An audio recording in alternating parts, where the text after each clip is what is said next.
It's the 10th of October, and the sky above the Hidden Leaf Village has turned a color that no sky should ever turn, a bruised, furious orange, lit from below by flame and from above by a beast the size of a mountain.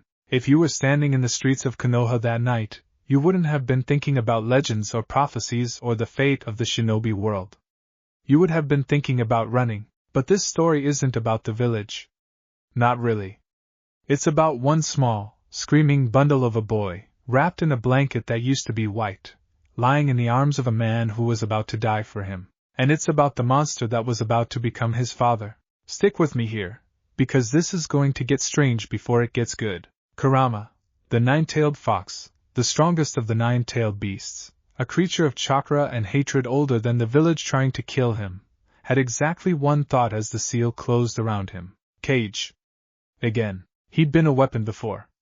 A tailed beast is a polite word for what he actually was to most shinobi villages, a nuclear stockpile with teeth, something to be sealed into a human vessel and unleashed on command. He'd worn that leash under the first Hokage, under Mito Uzumaki, under Kushina Uzumaki, and now, as the world tilted and darkened and the fourth Hokage's chakra wrapped around him like chains made of light, he was about to wear it again, except something was different this time. Something in the seal itself. Most Jinchuriki seals are built like prison walls, solid, one-directional, designed to keep the beast in and keep the beast's mind separate from the host's. A good seal means the human never has to hear the monster's voice unless the monster wants to scream loud enough to break through. Minato Namikaze did not build a normal seal. He was dying, you understand? He had seconds, not minutes, and he was pouring every ounce of skill he had into a seal that would split Kurama's chakra in two, sealing the yin half into himself to die with, and pressing the yang half, along with Kurama's actual consciousness, into his infant son. In that desperate, bleeding-out final act, something in the seal's architecture came out just a little bit open, a crack. A window instead of a wall. Kurama didn't notice it right away. He was too busy raging, clawing at the edges of the prison forming around him, roaring promises of vengeance into a night that was rapidly losing its color. But the baby noticed. Infants don't have walls up yet.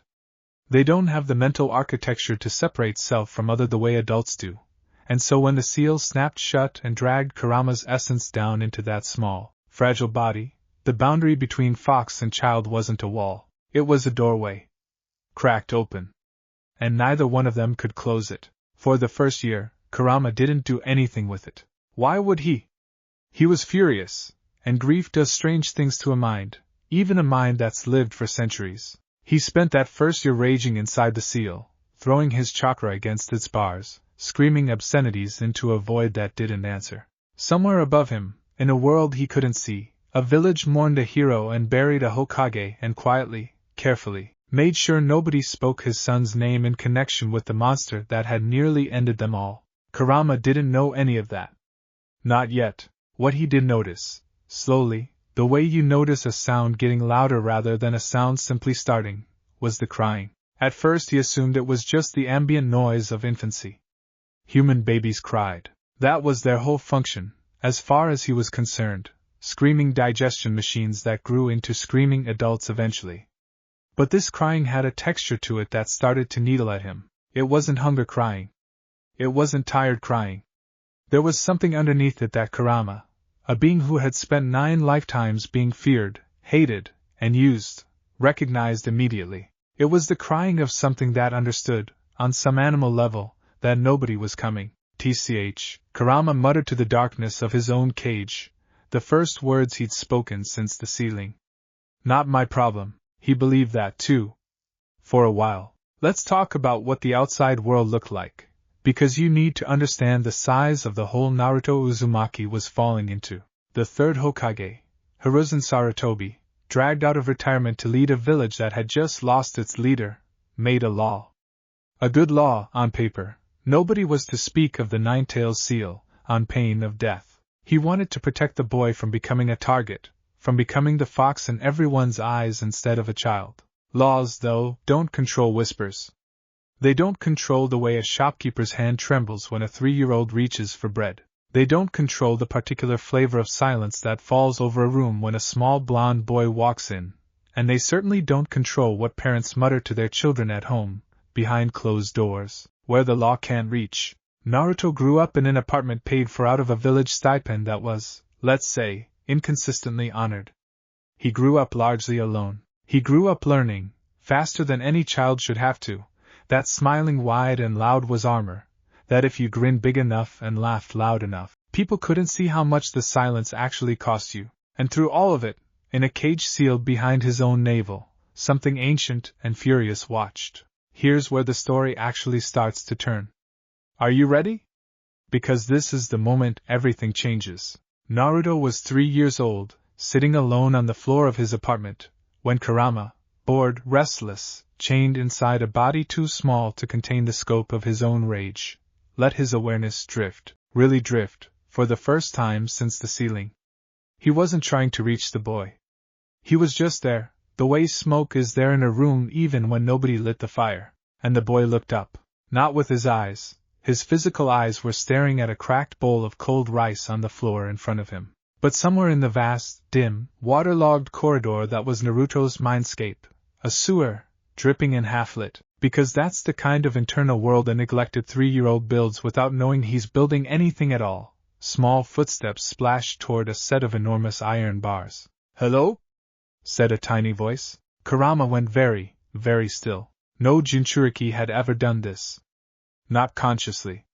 Not at 3 years old. The mental barriers that were supposed to keep a host from ever perceiving their tenant were, because of that crack in Minato's dying seal, apparently more like open curtains than iron doors, at least for this particular child. "Go away," Kurama growled, and his voice alone should have sent the boy sprinting.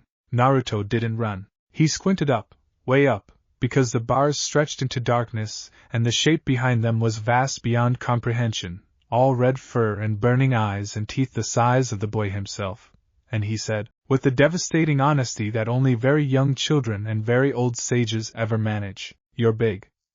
"I am a demon," Kurama said, leaning down so one massive crimson eye filled the boy's entire field of vision, hoping, expecting, the child to scream and flee and never come back.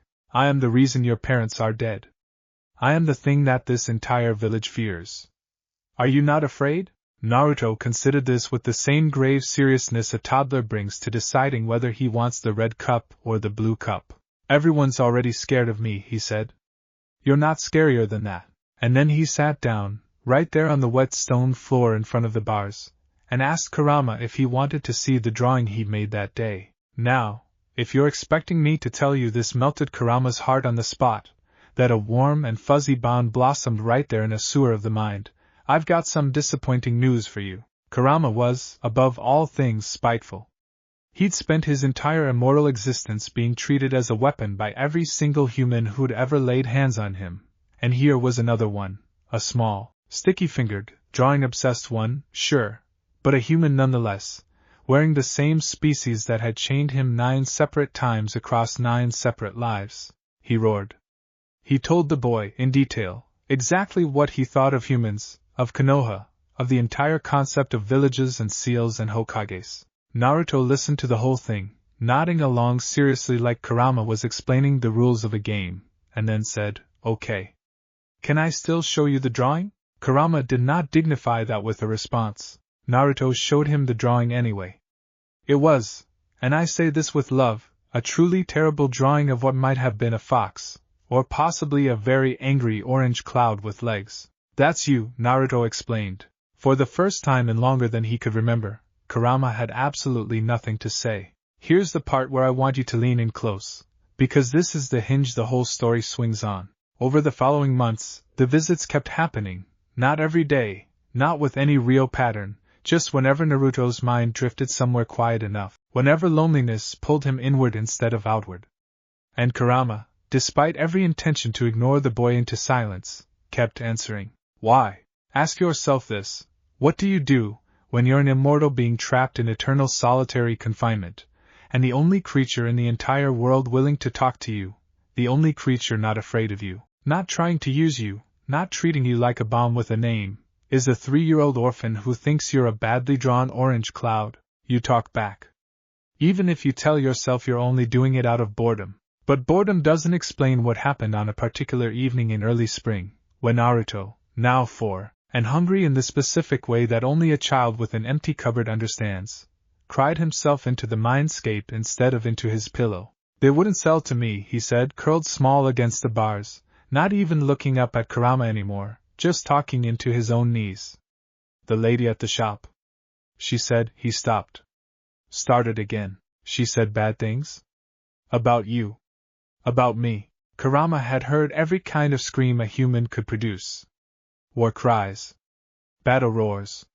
The pleading of shinobi about to die by his claws. He had never once, in 9 lifetimes across 9 hosts, heard anything that made something twist in his ancient chest quite like the small, exhausted, matter-of-fact way this child described being denied food. And here, ladies and gentlemen, is the exact moment everything changes. Kurama didn't roar.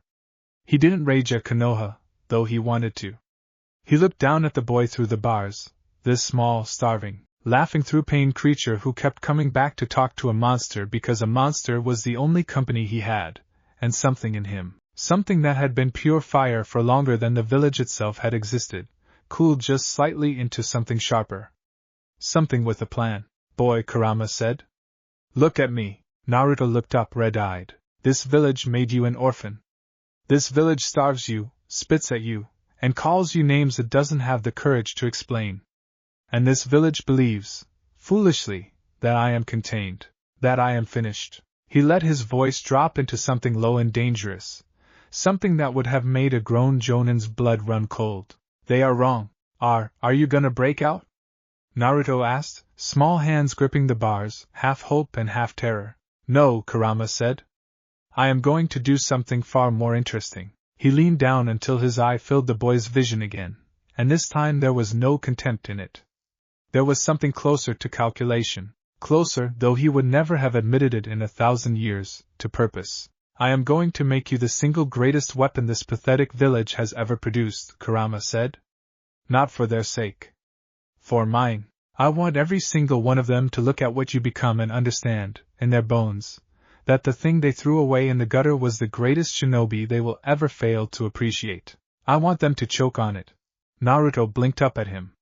So, you'll help me? Kurama's massive jaw curled into something that was almost a smile.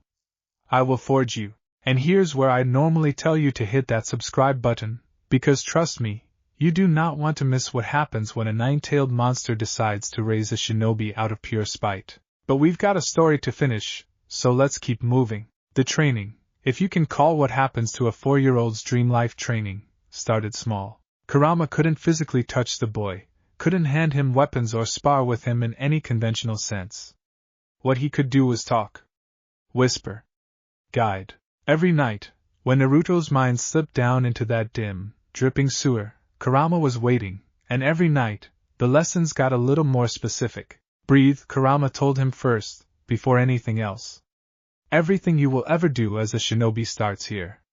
Your breath is the first thing that betrays you, to fear, to fatigue, to your enemy. Master it before you master anything else. Naruto, for years old and mostly interested in whether ramen counted as a food group, did not understand why breathing mattered. But he tried it anyway, because Kurama asked him to, and because, quietly, though either of them would have called it this, he wanted to make the fox proud. Over the weeks, breathe became breathe and listen.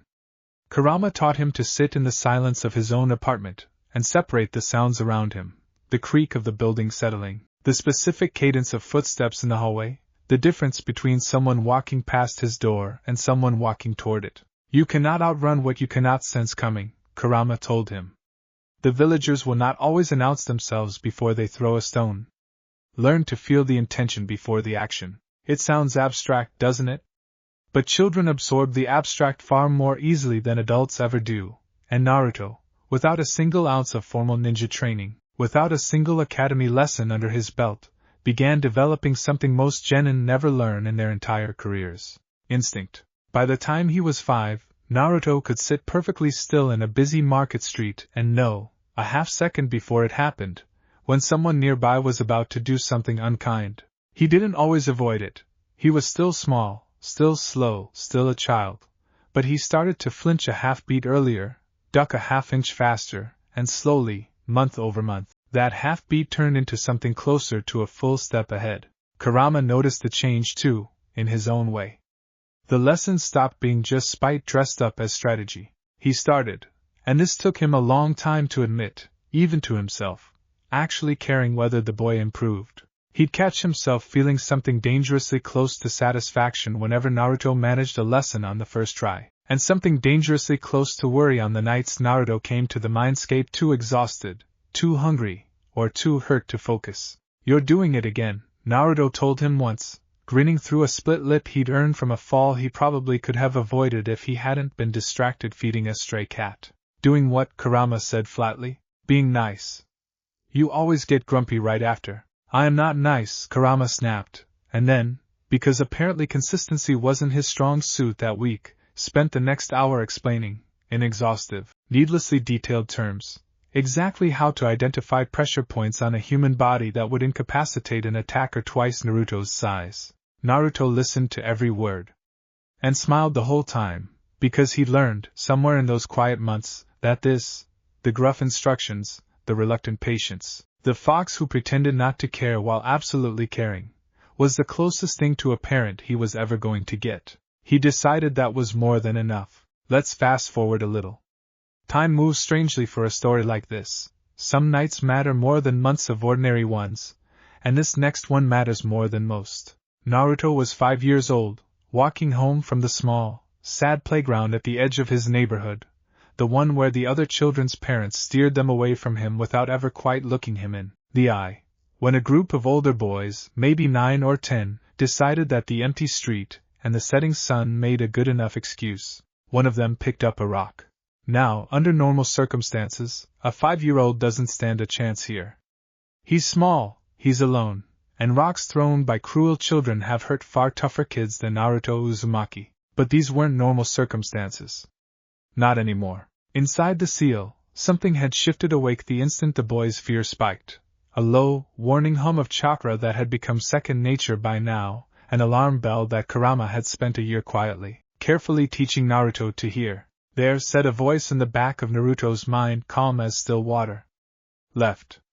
Now, Naruto didn't think. Thinking would have been too slow. His body simply moved, a half step to the left, a dip of the shoulder, the kind of reflexive, fluid motion you'd expect from a trained genin twice his age, not a 5-year-old boy in a hand-me-down shirt 3 sizes too big. The rock sailed past his ear and cracked against the wooden fence behind him. There was a beat of silence. The older boys stared. Naruto stared back, wide-eyed, breathing hard, not from fear this time, but from the electric, unfamiliar thrill of having done something right, something real, something that had come from the training he'd poured himself into every single night without a single soul in the waking world knowing about it. He didn't say anything clever. He didn't puff out his chest like the loud-mouthed troublemaker everyone in the neighborhood already assumed he was. He just turned and walked away, hands shaking slightly at his sides, heart hammering with something that felt dangerously close to hope. What Naruto didn't know, what he had no way of knowing, was that a Chunin on evening patrol had been passing along the parallel street at that exact moment, close enough to catch the whole thing out of the corner of his eye. A rock thrown. A dodge that no 5-year-old should have been capable of. Not a lucky stumble out of the way. A controlled, precise evasion, the kind you drilled into second-year academy students, if you were lucky enough to have a student with the reflexes for it at all. The Chunin stopped mid-stride. Watched the small blonde boy disappear around the corner. And then, frowning, turned toward the Hokage's tower instead of continuing his patrol route. Later that night, in an office lit by a single lamp and stacked with more paperwork than any one man should be expected to survive, Hiruzen Sarutobi listened to a report that made him set down his pen very, very slowly. "Say that again," the third Hokage said. "The boy, Naruto Uzumaki, dodged a thrown projectile with what I'd call genin-level reactive movement, sir. Clean weight shift, no wasted motion, recovered his footing immediately after. I watched him do it from 30 meters away, and I'm still not sure I believe it." Sarutobi's gaze drifted, almost involuntarily, to the small stone monument visible through his window, the one bearing the names of shinobi who had died protecting this village, including one particular name he thought about every single day. "He's had no training," Sarutobi murmured. Not quite a question. Not quite a statement, either. No academy enrollment for another 2 years.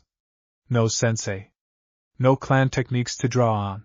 None that I'm aware of, Lord Third. The old Hokage was quiet for a long moment, turning his pipe over in his fingers without lighting it, thinking about seals and legacies and a promise he'd made to a dying friend on the worst night of his life. What are you becoming, Naruto? He didn't have an answer. Not yet. But something told him, some old, careful instinct sharpened by decades of watching shinobi rise and fall, that whatever was happening to that boy, it was only the beginning. And somewhere inside that same boy, curled in the dark behind a fading seal, an ancient and monstrous will smiled to itself, already planning the next lesson. Let them wonder, Kurama thought. Let them notice. And when they finally understand what they're looking at, it will already be far, far too late to stop it. Here's the thing you have to understand about the academy. It is built, from the ground up, to be a great equalizer. Clan heirs sit next to civilian-born kids. Everyone gets the same textbooks, the same taijutsu drills, the same lectures on the history of the hidden leaf. On paper, it doesn't matter whose parents you have or don't have, you rise or fall on your own effort. In practice, of course, it's never quite that simple. Clan children arrive already knowing things. A Hyuga walks in with the Byakugan practically humming behind their eyes, trained in the gentle fist since they could stand upright.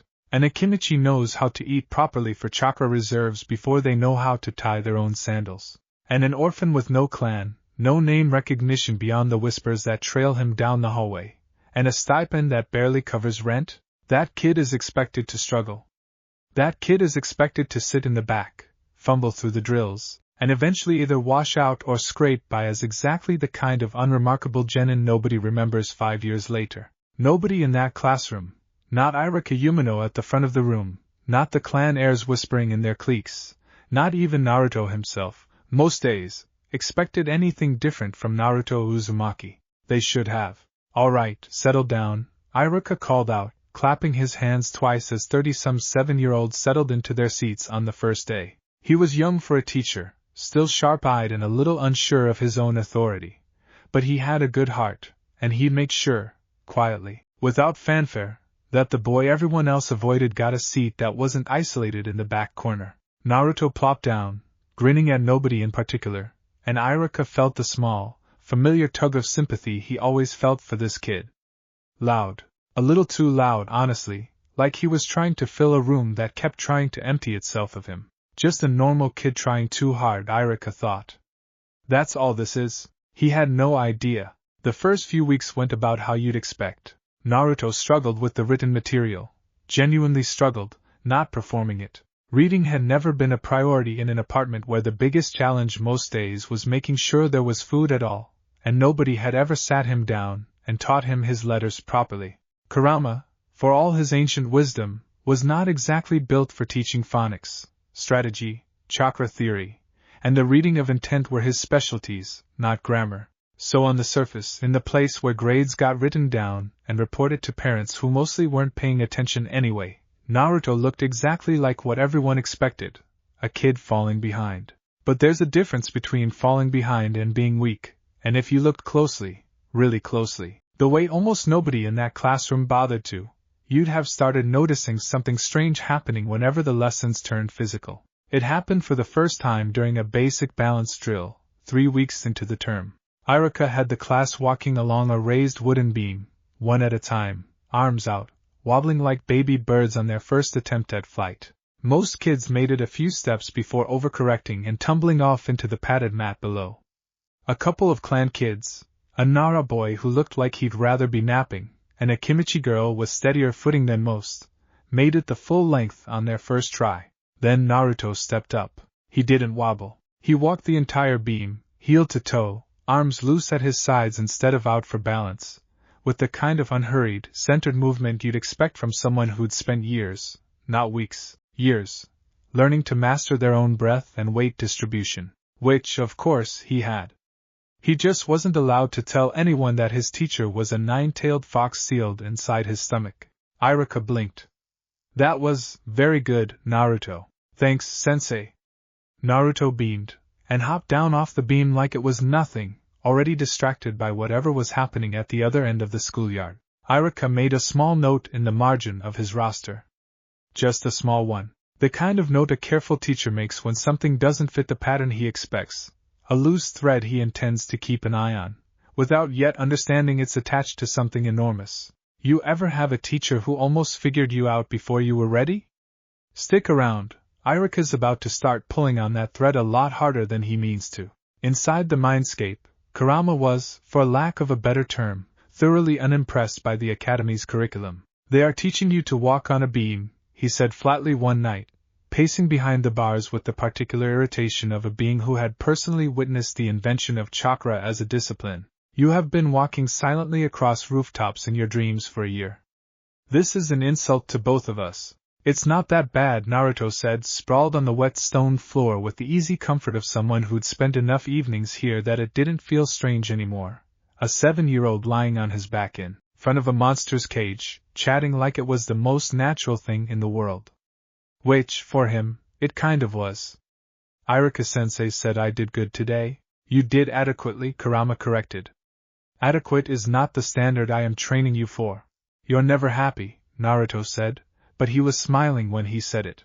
I am extremely happy, Kurama replied, with the flattest tone imaginable, and Naruto laughed so hard he had to sit up, and even Kurama, reluctant, prideful, centuries-old Kurama, felt something in his chest that he'd long ago stopped trying to name. He cleared his throat, because sentiment made him uncomfortable in ways that fury never had, and moved the conversation firmly back to business. Tonight we begin something new, he said.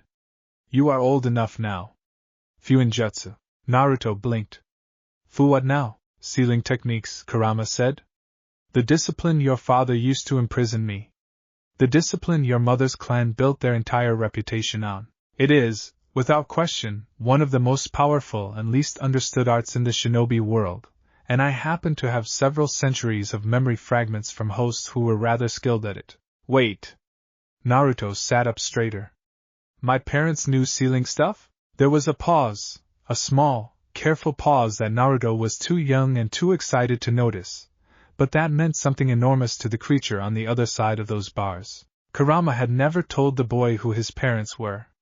Partly caution, the fewer people who knew Naruto was the son of the fourth Hokage, the safer he'd be from enemies who might use that knowledge against him. Partly, if he was being honest with himself, a reluctance to hand the boy grief before he'd finished handing him strength. That is a conversation for another night, Kurama said instead. Tonight we start with theory. Pay attention. This is not something you will find forgiving of mistakes.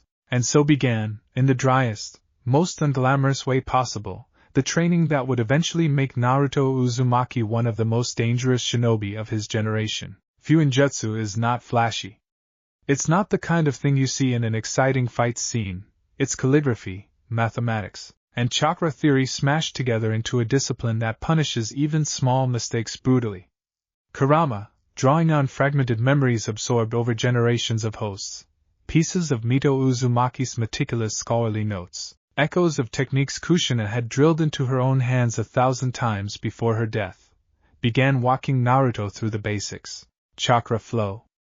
Ink composition, theoretically at least, since Naruto had no actual ink or paper to practice with most nights. The concept of storage seals, release seals, the delicate balance required to keep a seal stable under stress. It was slow. It was frustrating. Naruto, who thrived on movement and immediate feedback, found the abstract patience required for sealing theory almost unbearable at first. Why can't I just learn cool jutsu? He groaned one night, forehead pressed against the cold stone floor in exaggerated despair. Nobody's gonna be impressed by me drawing squiggly lines. Nobody will be impressed, Kurama agreed, until the day your squiggly lines save your life, or the life of someone you care about, in a way no amount of raw strength could have managed. Power without precision is a tantrum. Precision without power is a lecture.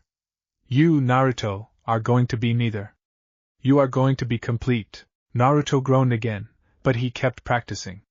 Because somewhere in those 2 years, without either of them quite noticing when it happened, making Kurama proud had become its own kind of reward, separate from anything the fox actually said out loud. Let's talk about Sasuke Uchiha for a moment, because he matters here, and his shadow falls over this whole era of the story whether Naruto notices it yet or not.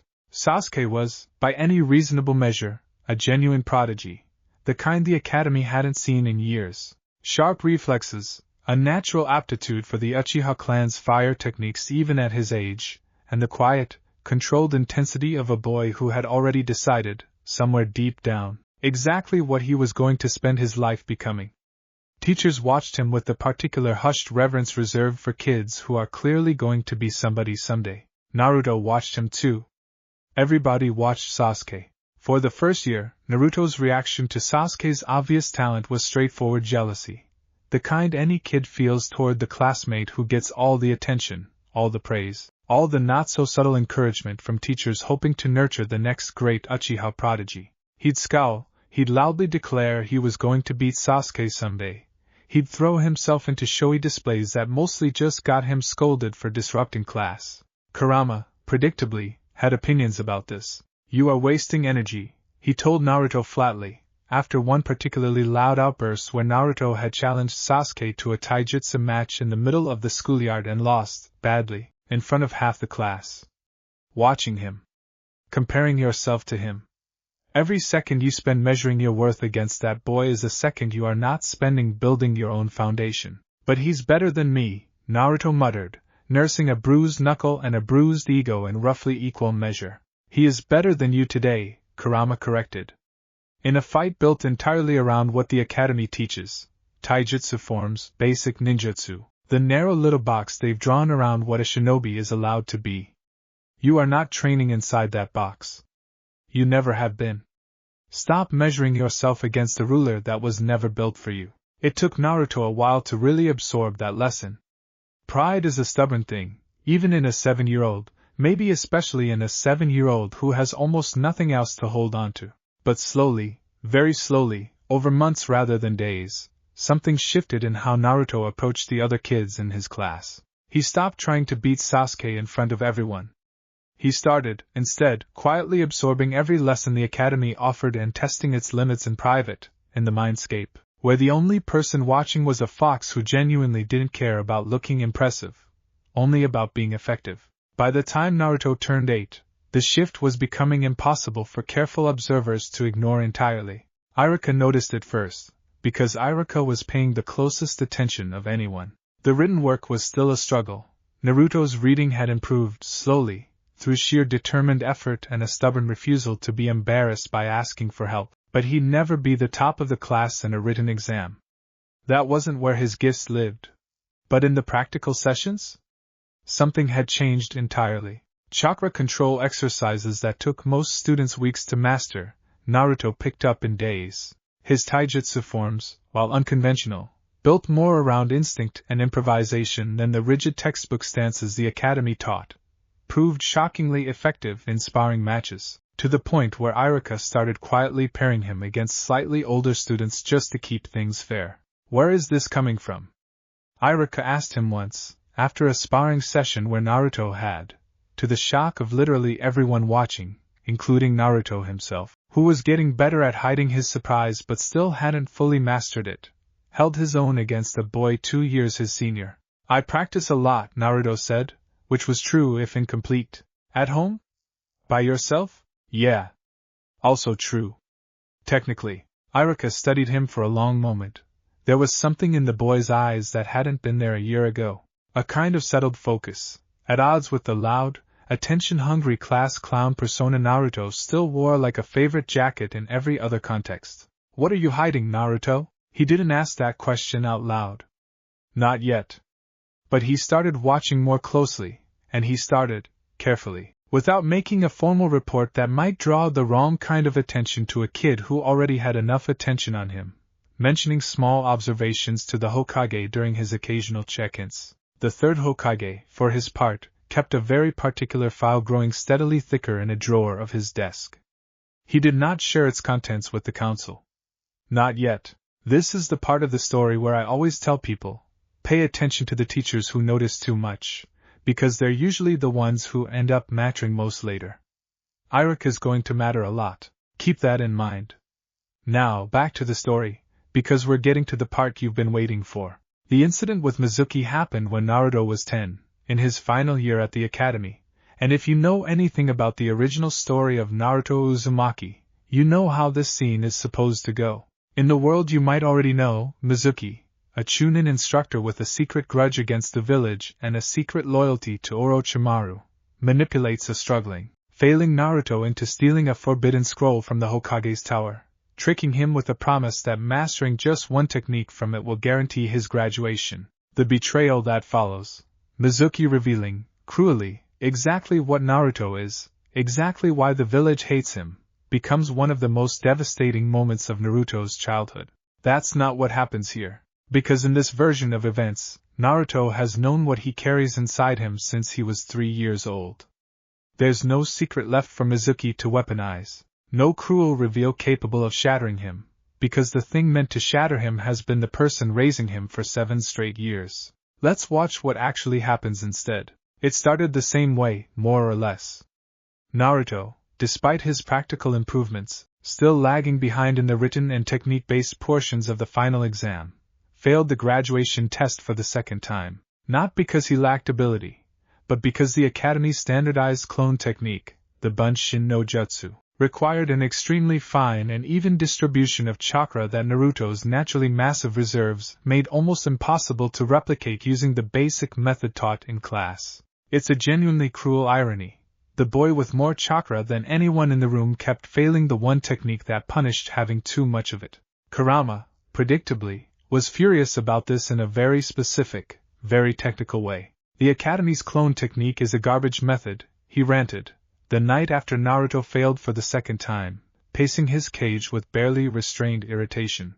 It requires precise, minimal chakra output, a bar deliberately calibrated for the average genin, with no allowance made for outliers. You are not an outlier by accident, boy. You are the single largest chakra reservoir this village has produced in a generation, and they are failing you for not fitting inside a box built for ordinary children. So what do I do? Naruto asked, more tired than upset. Failing twice stings, even when you understand the mechanics behind it. You learn a different clone technique, Kurama said. One built for someone with reserves like yours instead of against them. Is that allowed? It is allowed, Kurama said, if nobody stops you before you master it. Are you going to let something as small as permission get in the way of what you and I have spent 7 years building? Naruto grinned, the real grin, the one Kurama had learned to recognize as different from the performative one Naruto wore for the rest of the world. No way. And so, that night, Kurama began teaching him the foundational chakra theory behind a technique most Academy students never even hear of until they're well into their genin careers. The shadow clone technique. A technique that, instead of punishing large chakra reserves, thrives on them. A technique that splits a portion of the user's chakra into fully autonomous, physically solid clones, each capable of independent thought, action, and crucially, though either of them fully appreciated the implications yet, independent learning, with memories that flow back to the original upon dispersal. It would take weeks to master properly. But Naruto had weeks, technically, before the next opportunity to retake the graduation exam. And he had something else, too, sitting alone in his apartment 2 nights after his second failure, staring at his own reflection in a cracked window and wondering, in a moment of very real, very 10-year-old doubt, whether he was ever actually going to be good enough. That's exactly when Mizuki found him. Rough day, huh? Mizuki said, settling onto the bench beside Naruto with the kind of easy, practiced warmth that had fooled plenty of kids before him. He'd chosen his moment carefully. Evening, empty street, a boy alone and visibly discouraged.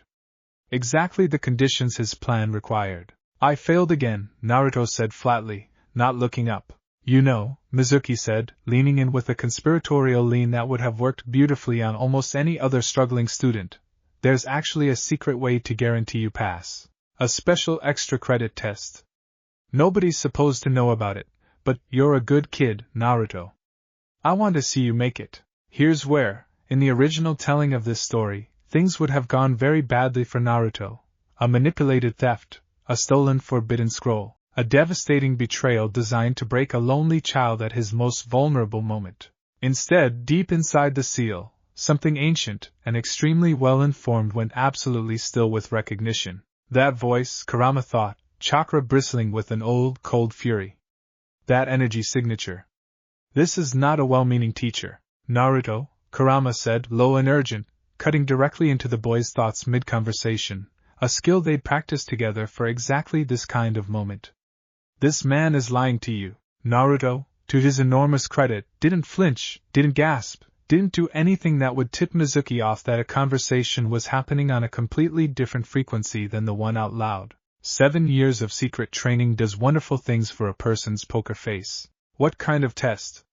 Naruto asked Mizuki out loud, buying time. You need to sneak into the Hokage's tower tonight, Mizuki said, voice dropping lower, and retrieve a scroll, a big one, kept under guard. Learn one technique from it, bring it back to me in the forest by the old shack, and I'll make sure you pass. Special arrangement, just between us. He wants the forbidden scroll, Kurama said, chakra thrumming with something between disgust and grim satisfaction. This is not about your graduation, Naruto. This man intends to steal one of the village's most dangerous artifacts, and he is using you as the tool to retrieve it, expecting you to be too foolish, too desperate, and too poorly regarded by this village to be questioned. Naruto's jaw tightened, just slightly, in a way that anyone paying close attention might have noticed. Mizuki, unfortunately for him, wasn't paying nearly close enough attention. Okay, Naruto said out loud, forcing his voice into something eager and grateful. I'll do it. Thanks, Mizuki-sensei. Good, Kurama said, something almost like approval coloring the word. Play along. We are not going to hand this man what he wants. We are going to hand him something considerably worse. What followed was, frankly, one of the most satisfying nights of Naruto's short life. He did retrieve the forbidden scroll, under the cover of night, using stealth techniques Kurama had drilled into him for years, techniques far beyond what any academy student should have possessed. He did make it back out of the Hokage's tower without triggering a single alarm, which, if anyone had bothered to check the security logs afterward, should honestly have terrified more people than it did. But instead of meeting Mizuki alone in the forest as instructed, Naruto took a detour first, to Iruka's apartment, where he knocked on the door at an hour that made his teacher answer in visible alarm. Hair rumpled, immediately assuming the worst. Naruto? What's wrong? Why are you? Iruka's eyes dropped to the massive scroll strapped to Naruto's back, and his blood ran cold. Is that the Mizuki-sensei told me to steal it, Naruto said quickly, before Iruka's expression could fully collapse into something worse. He said it was a secret test to pass the exam. But it's not, is it? It wasn't a question. Iruka's face, in that moment, told him everything he needed to know. No, Iruka said quietly, already reaching for a communication scroll, hands trembling slightly with the enormity of what he was piecing together. No, it's not. They caught Mizuki in the forest that night, Iruka, several NBU summoned in a hurry, and, at the center of it all, a 10-year-old boy who stood his ground with a calm, sharp-eyed steadiness that should not have belonged to someone his age. Mizuki, cornered, furious, and increasingly desperate as his plan unraveled in real time, did what people like him always do when they're caught. He lashed out with the one thing he thought would break the boy standing in front of him. You want to know why everyone in this village hates you? He snarled, chakra crackling around a massive shuriken he'd unslung from his back, aiming it directly at Naruto with murderous intent. You're the nine-tailed fox. The demon that killed hundreds of people, sealed inside a human. Everyone's been lying to you your whole. I know, Naruto said. The silence that followed was the loudest silence in the entire scene. What? Mizuki said, thrown off his rhythm for the first time. I've known since I was 3, Naruto said, and there was something in his voice, steady, almost bored, the voice of someone reciting a fact rather than confronting a trauma, that unsettled Mizuki far more than tears or rage ever could have. You thought that was gonna break me? That's old news, man. Iruka, standing several paces back, felt something shift seismically in his understanding of the boy he'd been quietly worrying about for 3 years. He knew. The whole time? Mizuki, unraveling, made the desperate mistake of charging anyway, and what happened next became, within days, one of the most whispered about incidents in recent academy history, even among the ANBU who witnessed it firsthand and weren't supposed to gossip about active operations. Naruto formed the hand seal, the one from the Forbidden Scroll, the one he'd spent the last several hours of that night not so much learning as confirming. because Kurama had already walked him through the theory months earlier in anticipation of exactly this kind of leverage point, and the forest clearing filled, in an instant, with dozens of solid, independent copies of Naruto Uzumaki, not the pale, translucent illusions of a standard clone technique. Full, physical, capable clones, more of them than any genin, most chunin, honestly than most jonin would think to summon on their first real attempt at the jutsu. Mizuki didn't stand a chance. The ANBU didn't even need to intervene. I want you to sit with that for a second, a 10-year-old, half-trained by his own academy standards, casually pulling off a technique that takes most shinobi years to control. If that doesn't make you want to hit subscribe, I genuinely don't know what will. But we're not done yet. There's one more scene in this chapter, and it's the one that finally starts pulling back the curtain on everything Kurama's built. Iruka found Naruto sitting on the edge of the forest afterward, watching the ANBU haul Mizuki away, the massive forbidden scroll resting across his knees like it weighed nothing at all. You really knew, Iruka said, sitting down beside him. Not a question this time. A quiet, careful confirmation. Yeah, Naruto said. Since I was really little. How? Naruto hesitated. This was the part he never told anyone, the part that, even after everything that had just happened, still felt too precious, too strange, too his to hand over casually. I just figured it out, he said instead, which wasn't quite a lie, even if it wasn't the whole truth either. Iruka studied him for a long moment, the calm in his posture, the easy control he'd shown summoning dozens of clones, the eerie steadiness with which he'd absorbed Mizuki's attempted cruelty without so much as flinching, and made a decision, right there, that would matter more than he could possibly have known at the time. He reached up, unwound the forehead protector from around his own head, and held it out. Close your eyes for a second, Iruka said. Naruto blinked, confused, but did as he was told. When Iruka tied the headband around his forehead instead, Naruto's eyes went wide, hand flying up to touch the cool metal of the leaf insignia. Congratulations, Iruka said, smiling for real, the exhausted warmth of a teacher who'd just watched a kid he'd worried about for years prove himself far beyond anything he'd expected. You graduate. For once, just for a moment, Naruto Uzumaki didn't have to force his grin at all. Inside the seal, in the dark and the quiet, Kurama watched through the boy's eyes and felt something settle in his ancient chest that he still refused, out of pure stubborn principle, to call pride. Good, he thought instead. Let this be only the beginning. Word of what happened that night spread through the village faster than anyone expected, not the details of the seal, which Iruka and the Hokage worked quickly to keep contained, but the broad strokes. A failing student had foiled the Chunin's theft of a forbidden scroll. Had summoned dozens of shadow clones on his first real attempt. Had stood his ground against an armed traitor without flinching. By the time Naruto walked into the graduation ceremony a week later, headband tied proudly across his forehead, more than a few eyes in that room were watching him with something other than dismissal for the very first time. Sasuke Uchiha, seated a few rows over, watched him with narrowed eyes and a very specific, very uncomfortable thought forming behind them, the thought that maybe, just maybe, the loud, orange-clad kid he'd never bothered to consider a rival wasn't quite as far behind him as he'd always assumed. He had no idea just how right he was. Or how wrong that gap was about to grow, in the exact opposite direction he expected. Kakashi Hatake had read a lot of files in his life. As a former ANBU captain, a jonin with more field experience than most of his peers combined, and a man who had, frankly, seen entire wars come and go, he considered himself difficult to surprise. He arrived to meet his new genin team roughly 3 hours late, a habit he'd cultivated deliberately, as a kind of small, harmless test of patience that told him a surprising amount about a person before he'd even said hello. He'd read Naruto Uzumaki's academy file the night before. It hadn't told him much. Mediocre marks in written theory, a rocky history of failed exams, a note about disciplinary incident, resolve that had been redacted with a level of classification well above what a genin file usually carried.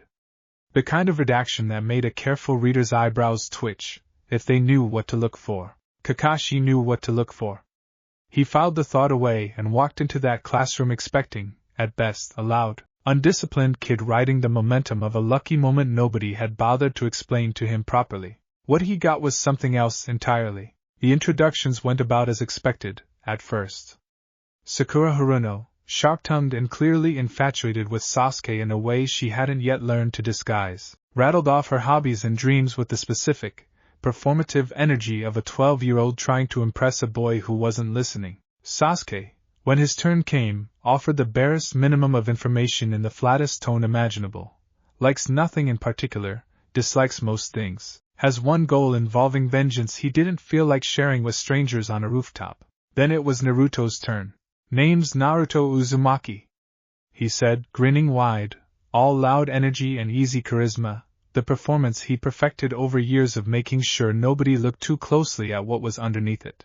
I like ramen, training, and I'm gonna be the greatest shinobi this village has ever seen. Believe it, standard stuff. Kakashi had heard 100 variations of that exact declaration from 100 overconfident genin before him, and he catalogued it with the same mild, practiced disinterest he applied to most first impressions. It was the second part of the assessment, the parts genin never realized they're being tested on, that made him pause. Because while Sakura and Sasuke had both settled onto the rooftop railing with the ordinary, slightly stiff posture of kids trying to look composed in front of a new sensei, Naruto had positioned himself, without seeming to think about it at all, at the one spot on that rooftop with a clear sideline to both the stairwell door and the low wall separating them from a 3-story drop. Escape route and defensible position, chosen unconsciously, in under 10 seconds, by a boy who, according to his file, had zero formal training in situational awareness. Coincidence, Kakashi thought.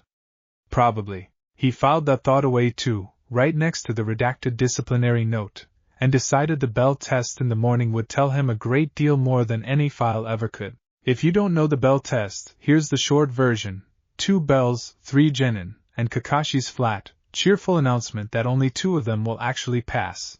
The other gets sent back to the academy. No second attempt this year. It's not really about the bells at all. It's a test of whether 3 strangers can figure out, under pressure, and without any of them being told directly, that the entire exercise is designed to be impossible alone. Teamwork is the actual answer. Nobody ever guesses that on the first try. Sasuke tried to solve it through raw skill, engaging Kakashi directly and getting handled, gently and humiliatingly, within about 90 seconds. Sakura mostly hid, paralyzed by a mix of fear and the specific kind of overthinking that comes from being smart enough to know you're outmatched, and not yet experienced enough to know what to do about it. And Naruto did something that made Kakashi actually stop reading his book. He didn't charge. He didn't hide either.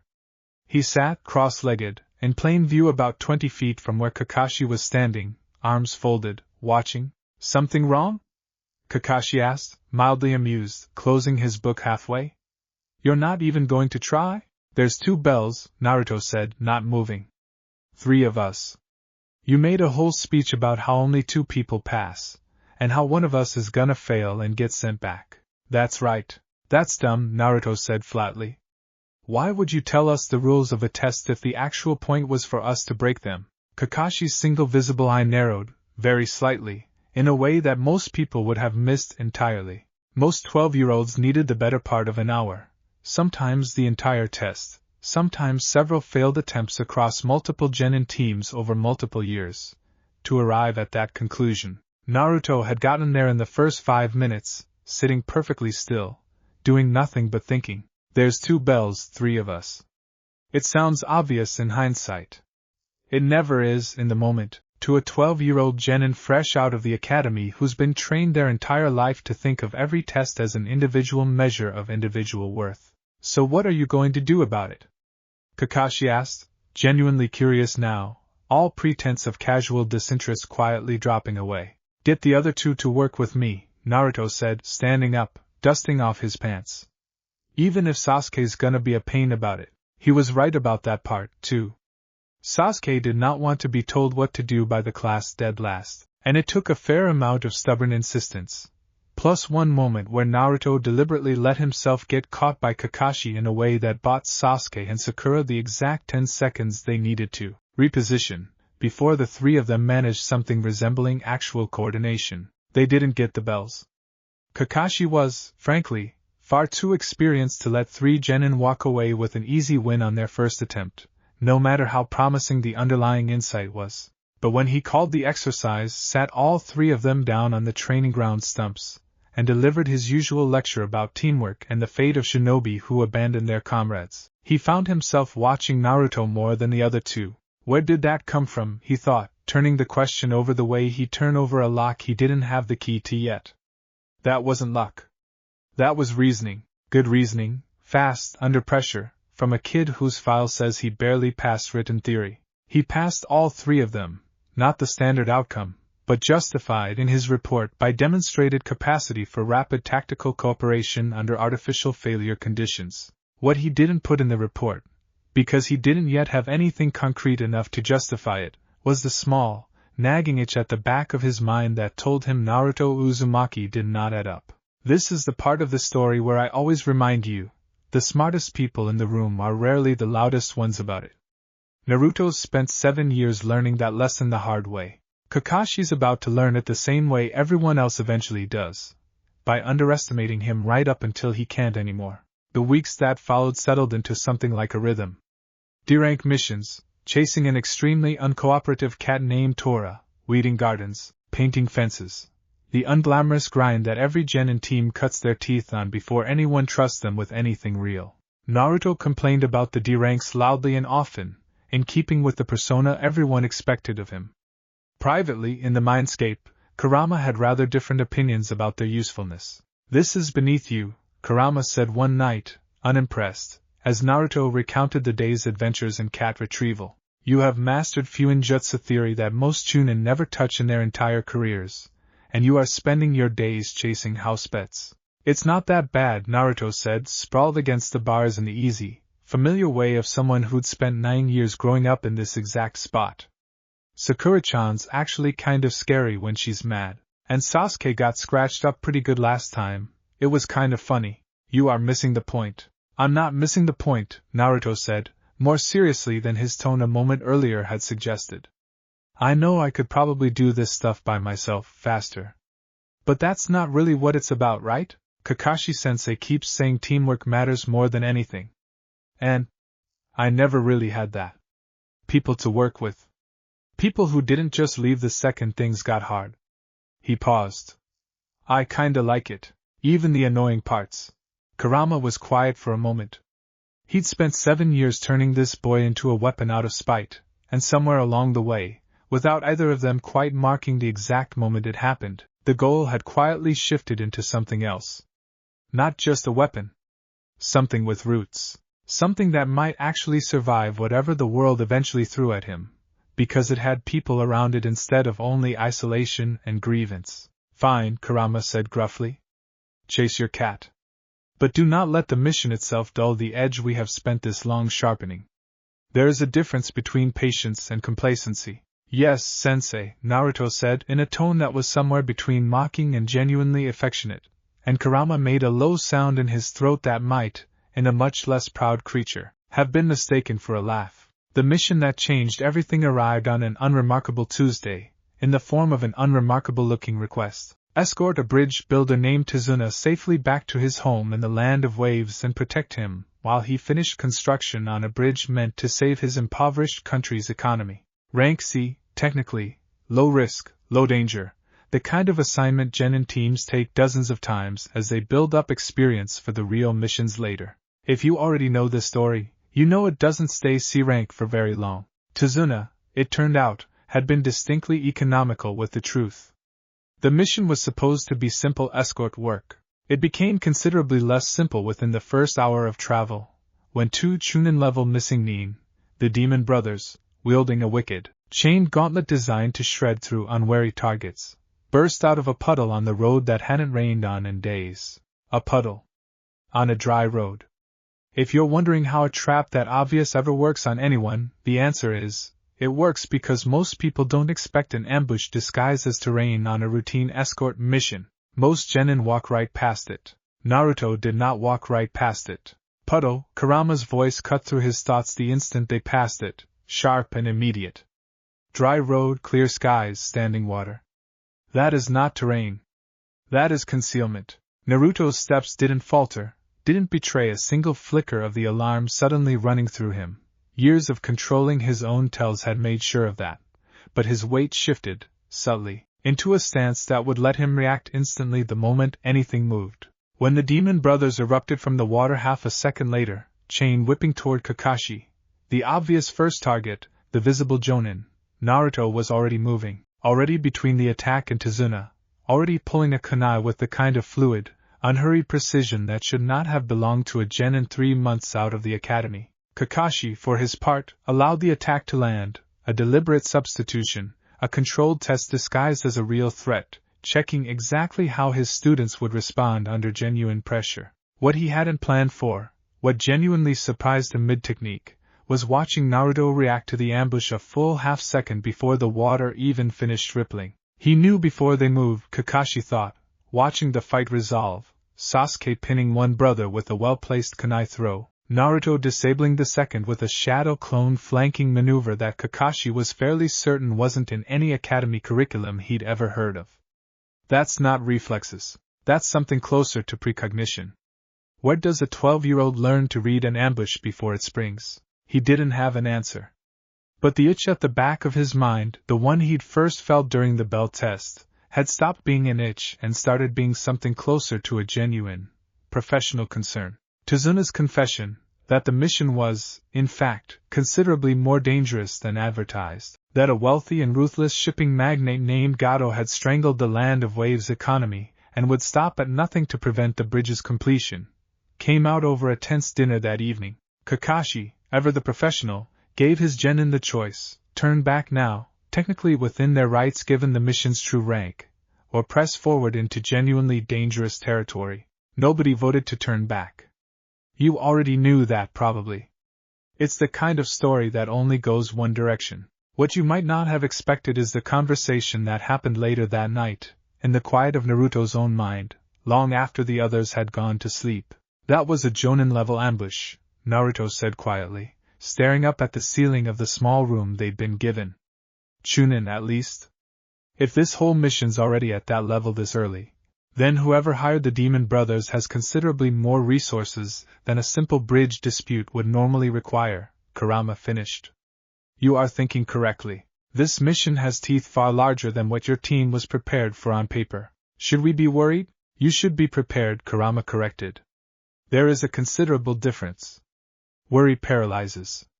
Preparation saves lives. Tonight, we review everything I have taught you about reading Killing Intent, because I suspect, very strongly, that you are about to need it in earnest, and soon.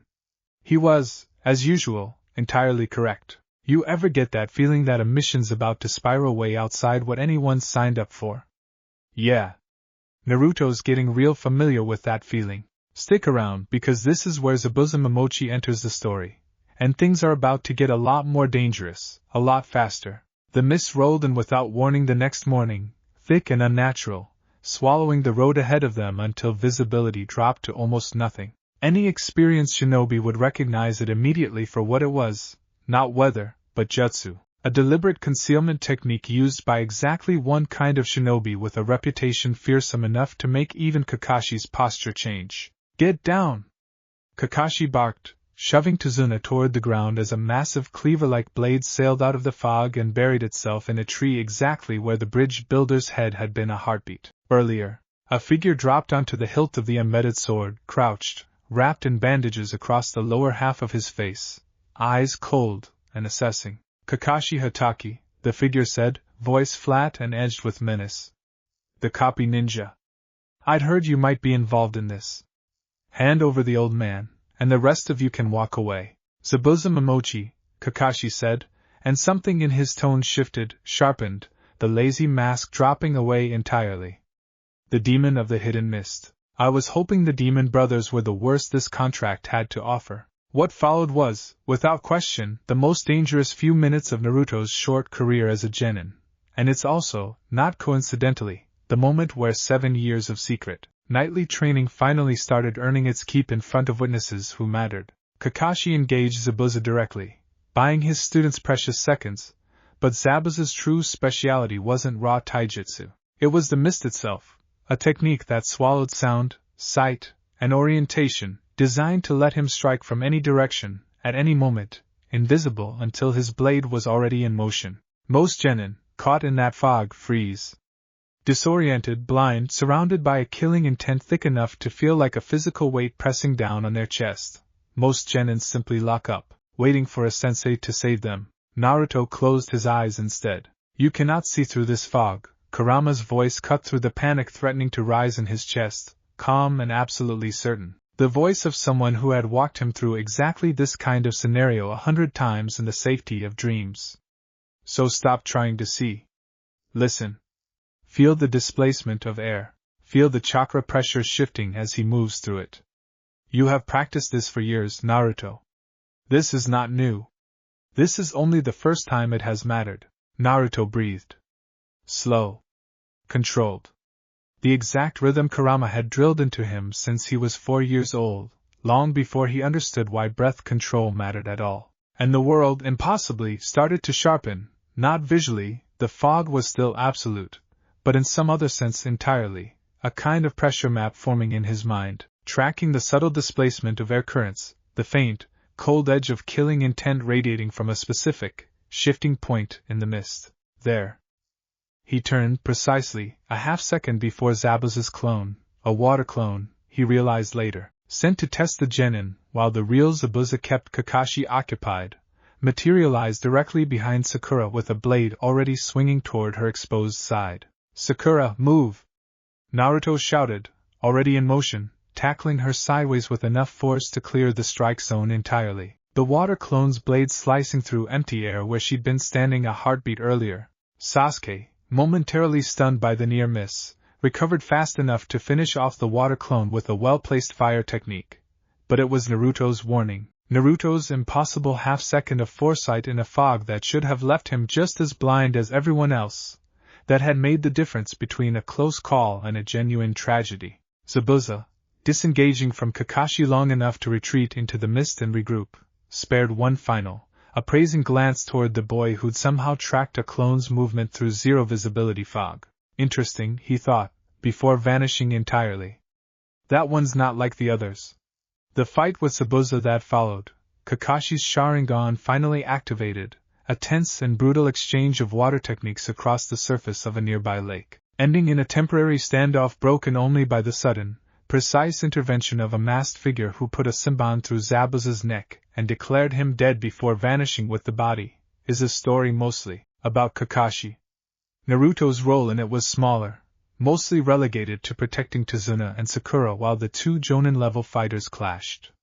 But Kakashi, exhausted afterward from the strain of holding his Sharingan open for that long, found himself thinking less about the fight itself and more about the boy who'd tracked an invisible clone through impenetrable fog. Sensory tracking without visual input, he thought, watching Naruto fuss over Sakura's scraped elbow with loud, exaggerated concern that didn't quite match the calculated stillness he'd shown moments earlier in the fight itself. That's not academy training. That's not even standard Jonin training. Where is this coming from? He decided that evening to write a report. A careful one, worded precisely, flagged for the Hokage's eyes specifically rather than routed through the normal mission debrief channels. He didn't have proof of anything concrete, just a growing collection of moments that didn't add up to the file he'd been handed on a boy named Naruto Uzumaki. Some questions, Kakashi had learned over years of ANBU service, were better asked quietly, to the right person, before they became questions everyone else started asking loudly. This is usually where I tell you the story slows down, recovery, rests, the calm before the real storm. It doesn't slow down.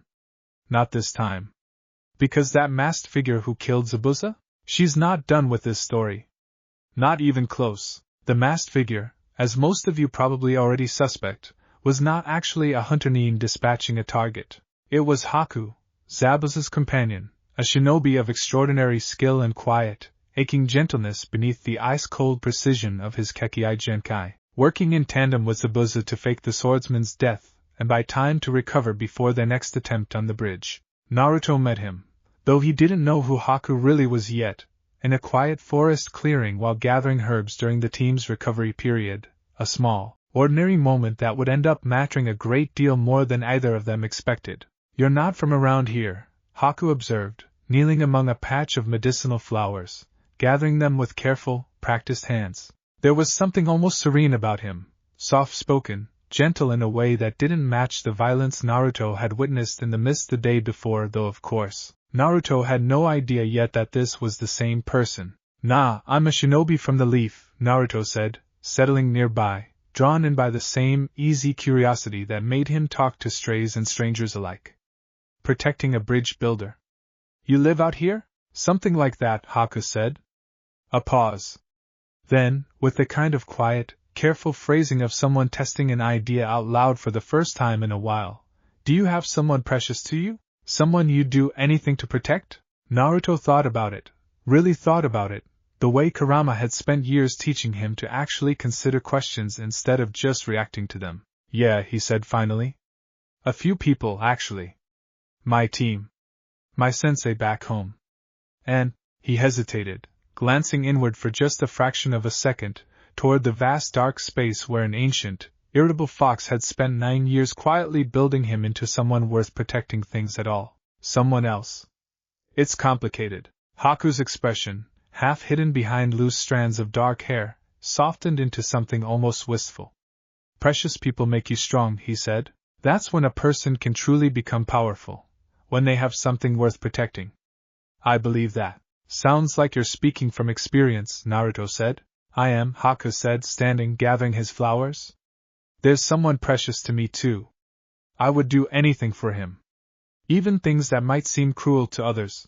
There was a weight to that last sentence that Naruto, 12 years old, still learning to read the deeper currents beneath what people actually said, didn't fully register until much later. Kurama, listening in the way he always did, registered it immediately. "Be careful of that one," Kurama said, once Haku had disappeared back into the trees. There is devotion in his voice, but devotion twisted around someone else's purpose rather than his own. That is a dangerous kind of loyalty. The kind that will make him do terrible things and call it love. "You think he's an enemy?" "I think," Kurama said slowly, "that when you meet him again, it will not be in a quiet forest gathering flowers." He was right about that too. Kurama usually was. The final confrontation arrived days later, once Zabuza had recovered enough to make another attempt on the bridge.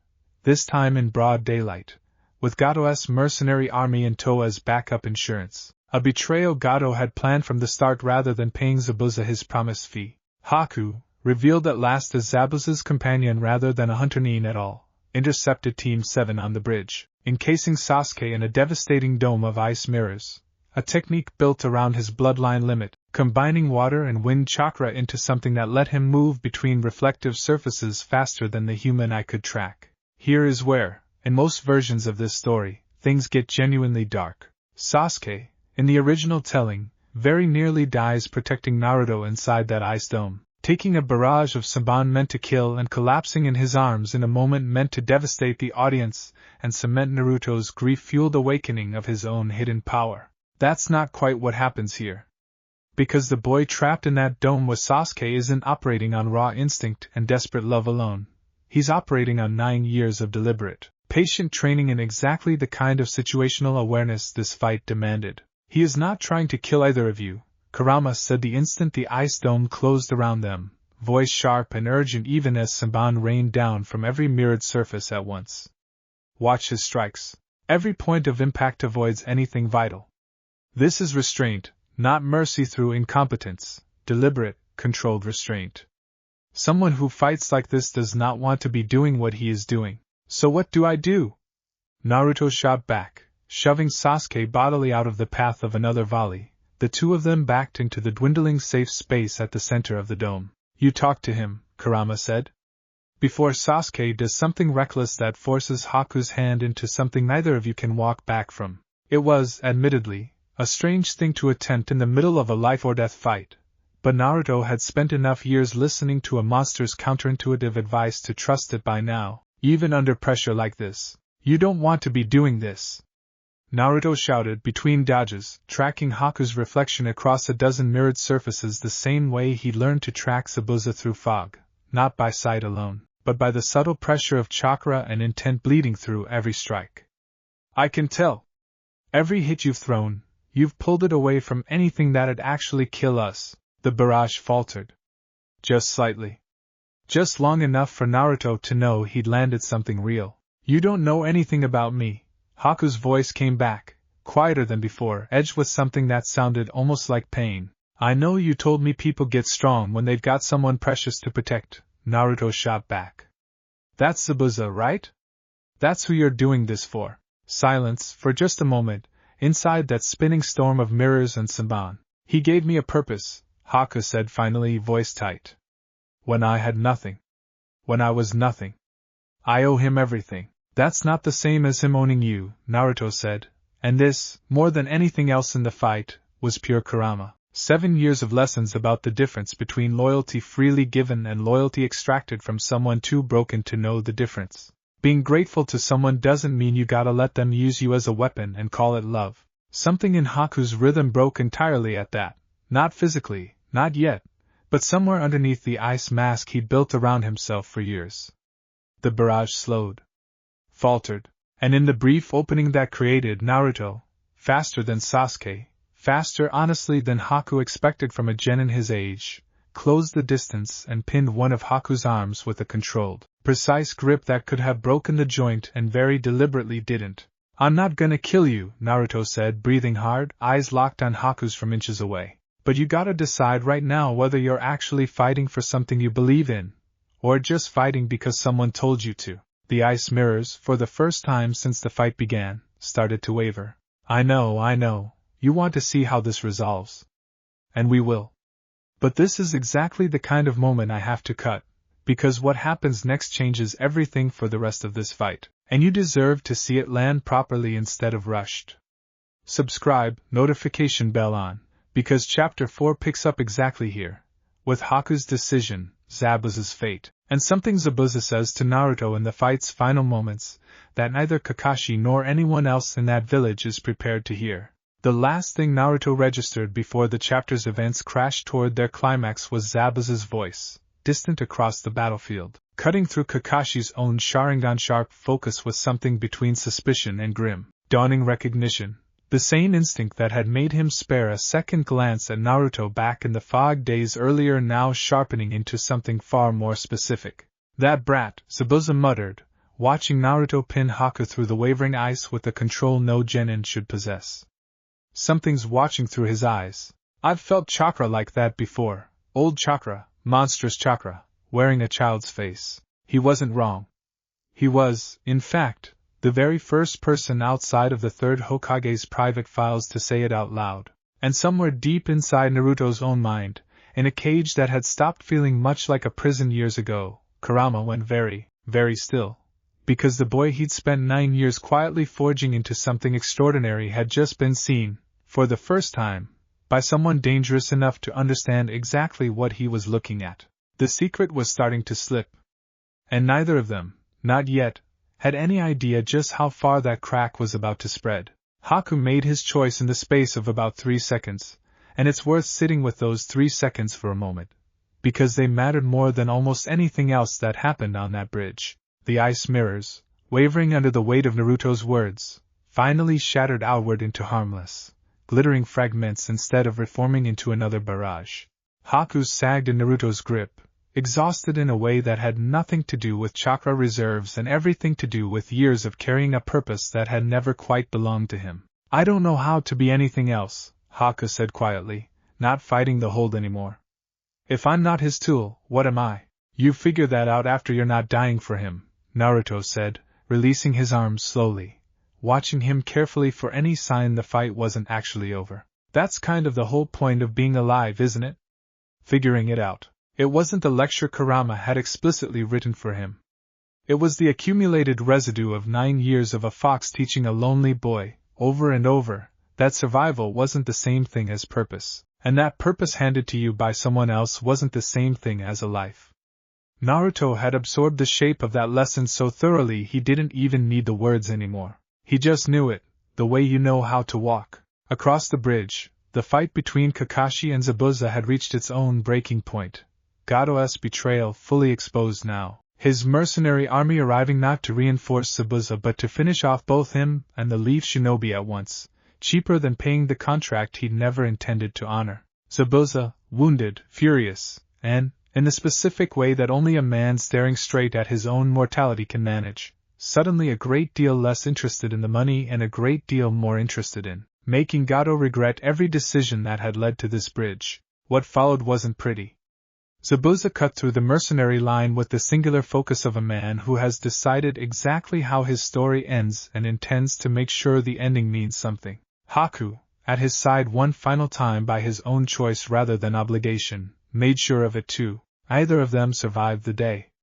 But, and this matters because it's different from how this story usually goes, they survived it together, on their own terms, not as a tool discarded once it stopped being useful, but as two people who'd finally had an honest conversation about what they actually owed each other, thanks to a 12-year-old genin who'd spent his whole life learning that lesson the hard way himself. Naruto stood over Zabuza in the swordsman's final minutes, watching Kakashi close Haku's eyes a few feet away, and found himself, for once, without anything loud to say.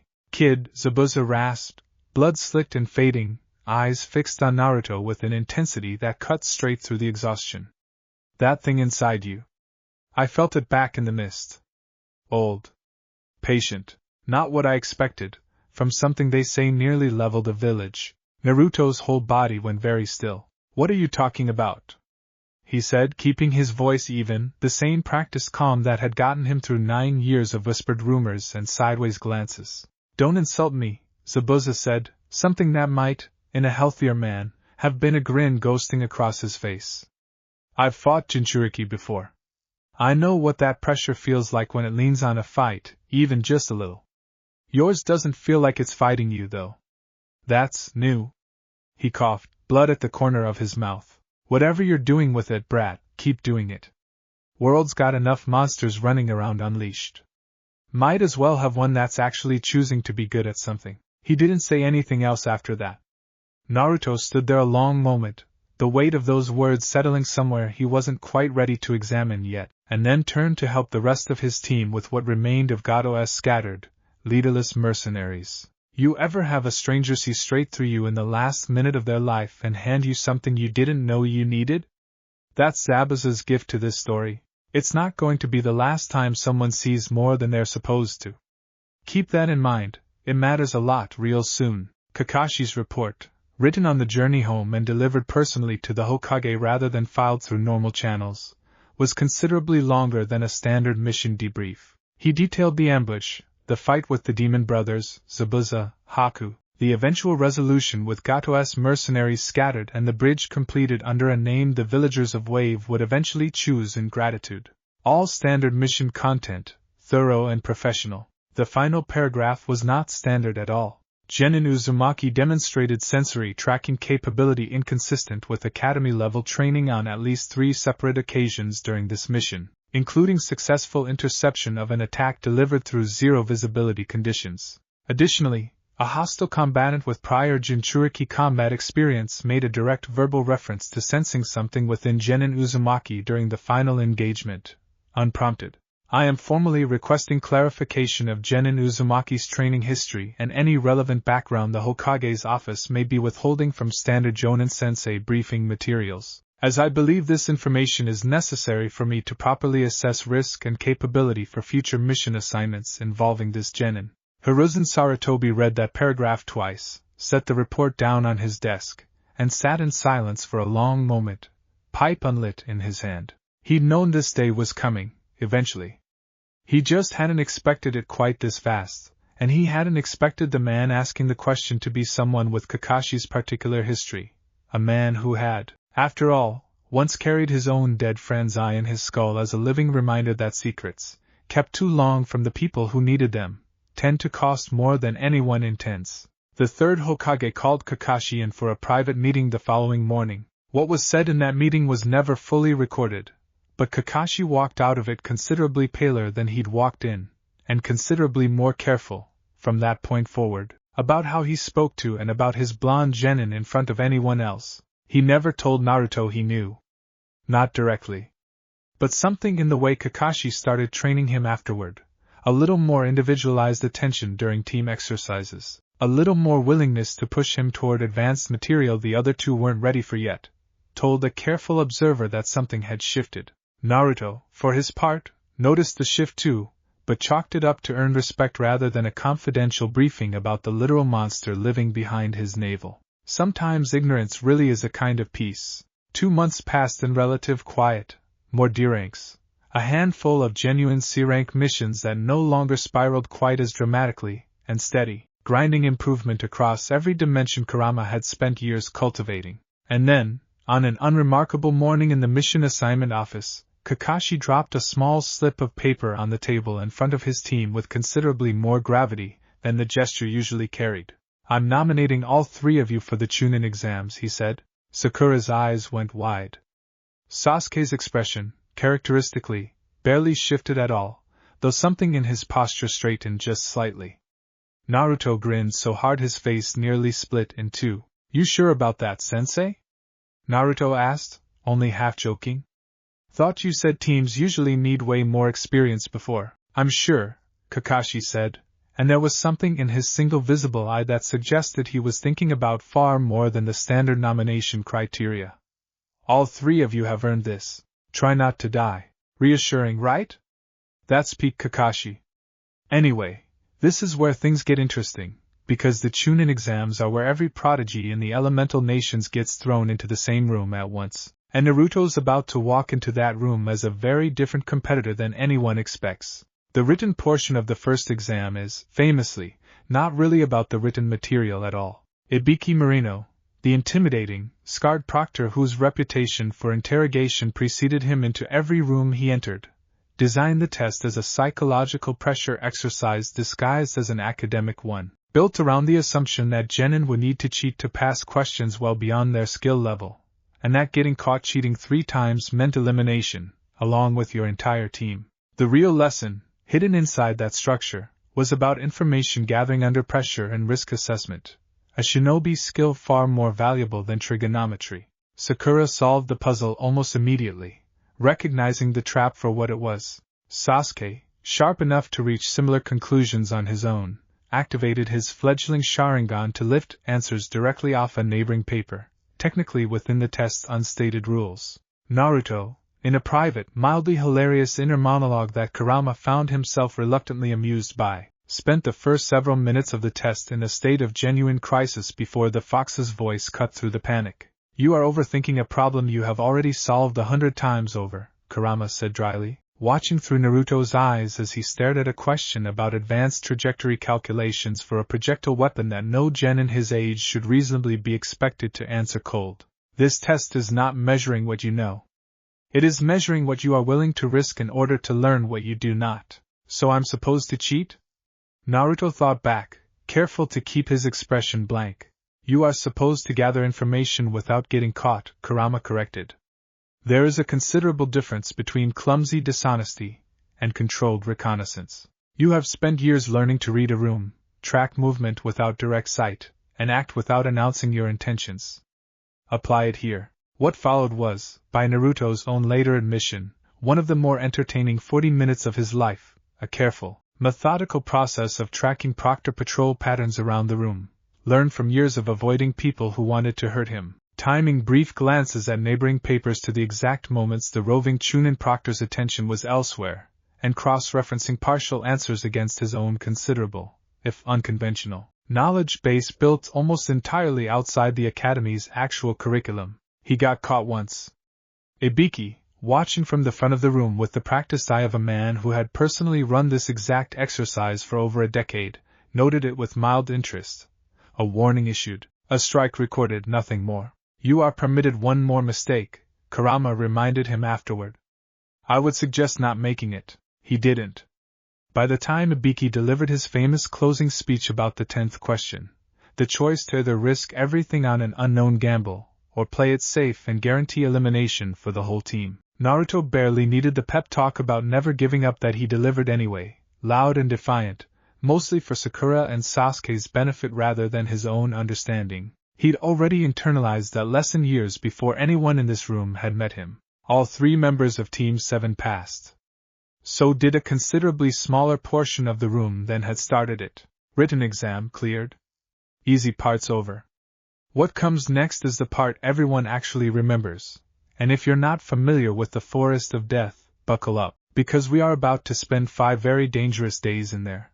Anko Mitarashi, the second exam's proctor, made her introduction with a thrown kunai that clipped a strand of Naruto's hair before embedding itself in a tree behind him, a deliberately theatrical opening, designed to establish immediately, viscerally, that Training Ground 44, better known as the Forest of Death, was not a place that forgave carelessness. Bloodthirsty little thing, aren't you, she said, appearing behind Naruto with a kunai suddenly pressed close to his throat, close enough that most genin would have frozen entirely. Naruto didn't freeze.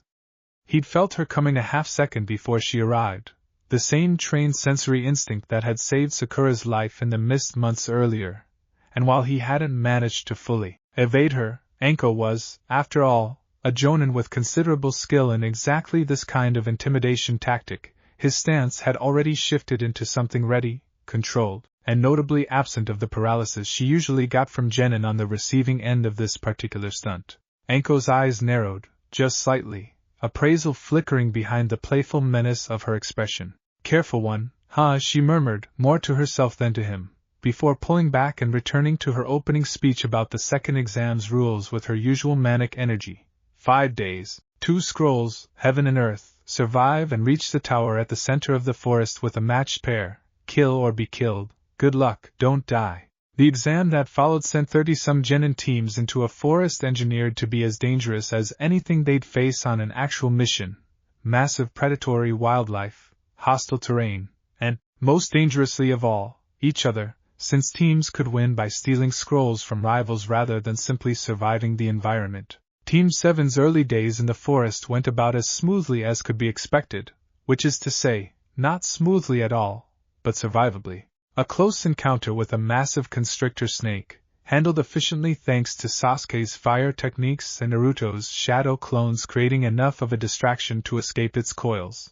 A tense standoff with a rival team over a contested scroll, resolved without violence through a bluff Sakura talked them into that relied heavily on Naruto's reputation, quietly growing, whispered about even before the exam started, for being considerably more dangerous than his academy scores suggested. And then, on the second day, they encountered something considerably more dangerous than any of that. Orochimaru arrived the way genuinely dangerous things tend to arrive in stories like this one, quietly, disguised, and already 3 steps ahead of everyone around him. He'd taken the form of a Grassnin genin, infiltrating the exam under false identity for reasons that would only become clear later, and his true target, in the story you might already know, was Sasuke Uchiha, whose Sharingan potential and clan legacy made him an appealing vessel for a man obsessed with collecting bodies the way other people collect kunai. He found Team 7 resting in a small forest clearing, and the encounter that followed started exactly the way you'd expect, an overwhelming, suffocating wave of killing intent designed to paralyze genin who had never felt anything close to it before, followed by a swift, brutal assessment of exactly which member of the team was worth his attention. Except something went wrong with his plan almost immediately. Because the killing intent that should have paralyzed all 3 genin equally hit a very specific kind of resistance the moment it reached Naruto. Do not let this settle into your chest, Kurama's voice cut through instantly, sharp and commanding, chakra rising unbidden around Naruto in a thin, protective layer that neither of them had fully planned or rehearsed, an instinctive reaction. 9 years of bond finally asserting itself in a moment of genuine, mortal danger. This is a technique meant to break your will through raw pressure. You have felt worse from me on a bad night. Breathe through it. Naruto breathed through it. His knees wobbled, sweat breaking out across his forehead. This was, without question, the single most terrifying presence he'd ever encountered, dwarfing even Zabuza's killing intent by a considerable margin. But he didn't collapse the way Sakura did beside him. And he didn't freeze the way Sasuke very nearly did. Orochimaru's disguised eyes flicked toward him with sudden, sharp interest. Curious, he thought, tongue flicking briefly across his lips in a gesture that would have deeply unsettled anyone who caught it. The Uchiha's fear response is textbook. This one's resisting. Actively resisting, not merely enduring. That is not ordinary willpower. That is something reinforcing him. He'd come to this forest with one target in mind. He was beginning, in the space of about 4 seconds, to reconsider that entirely. Interesting, Orochimaru said aloud, voice carrying an oily, amused warmth that did nothing to soften the menace beneath it.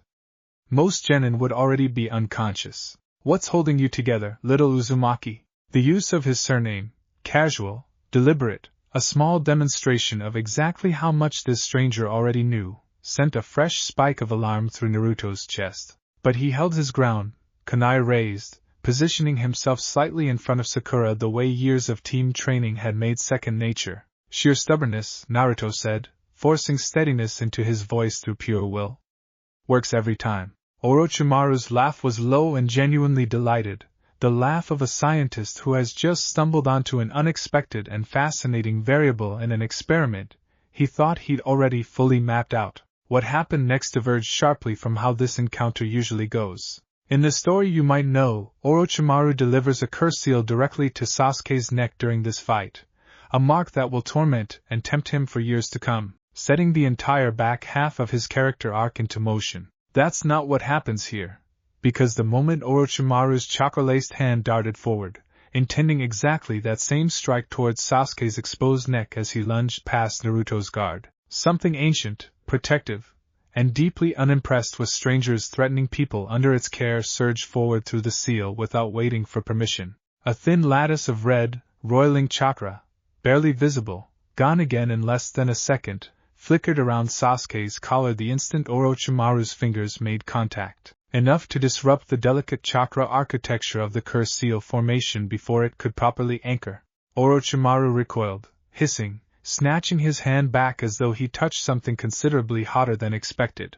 What? The mark landed anyway, technically, a faint, incomplete shadow of what it was meant to be, 3 tomo instead of the intended full seal. Chakra pathways scorched and half-formed rather than cleanly threaded through Sasuke's coils.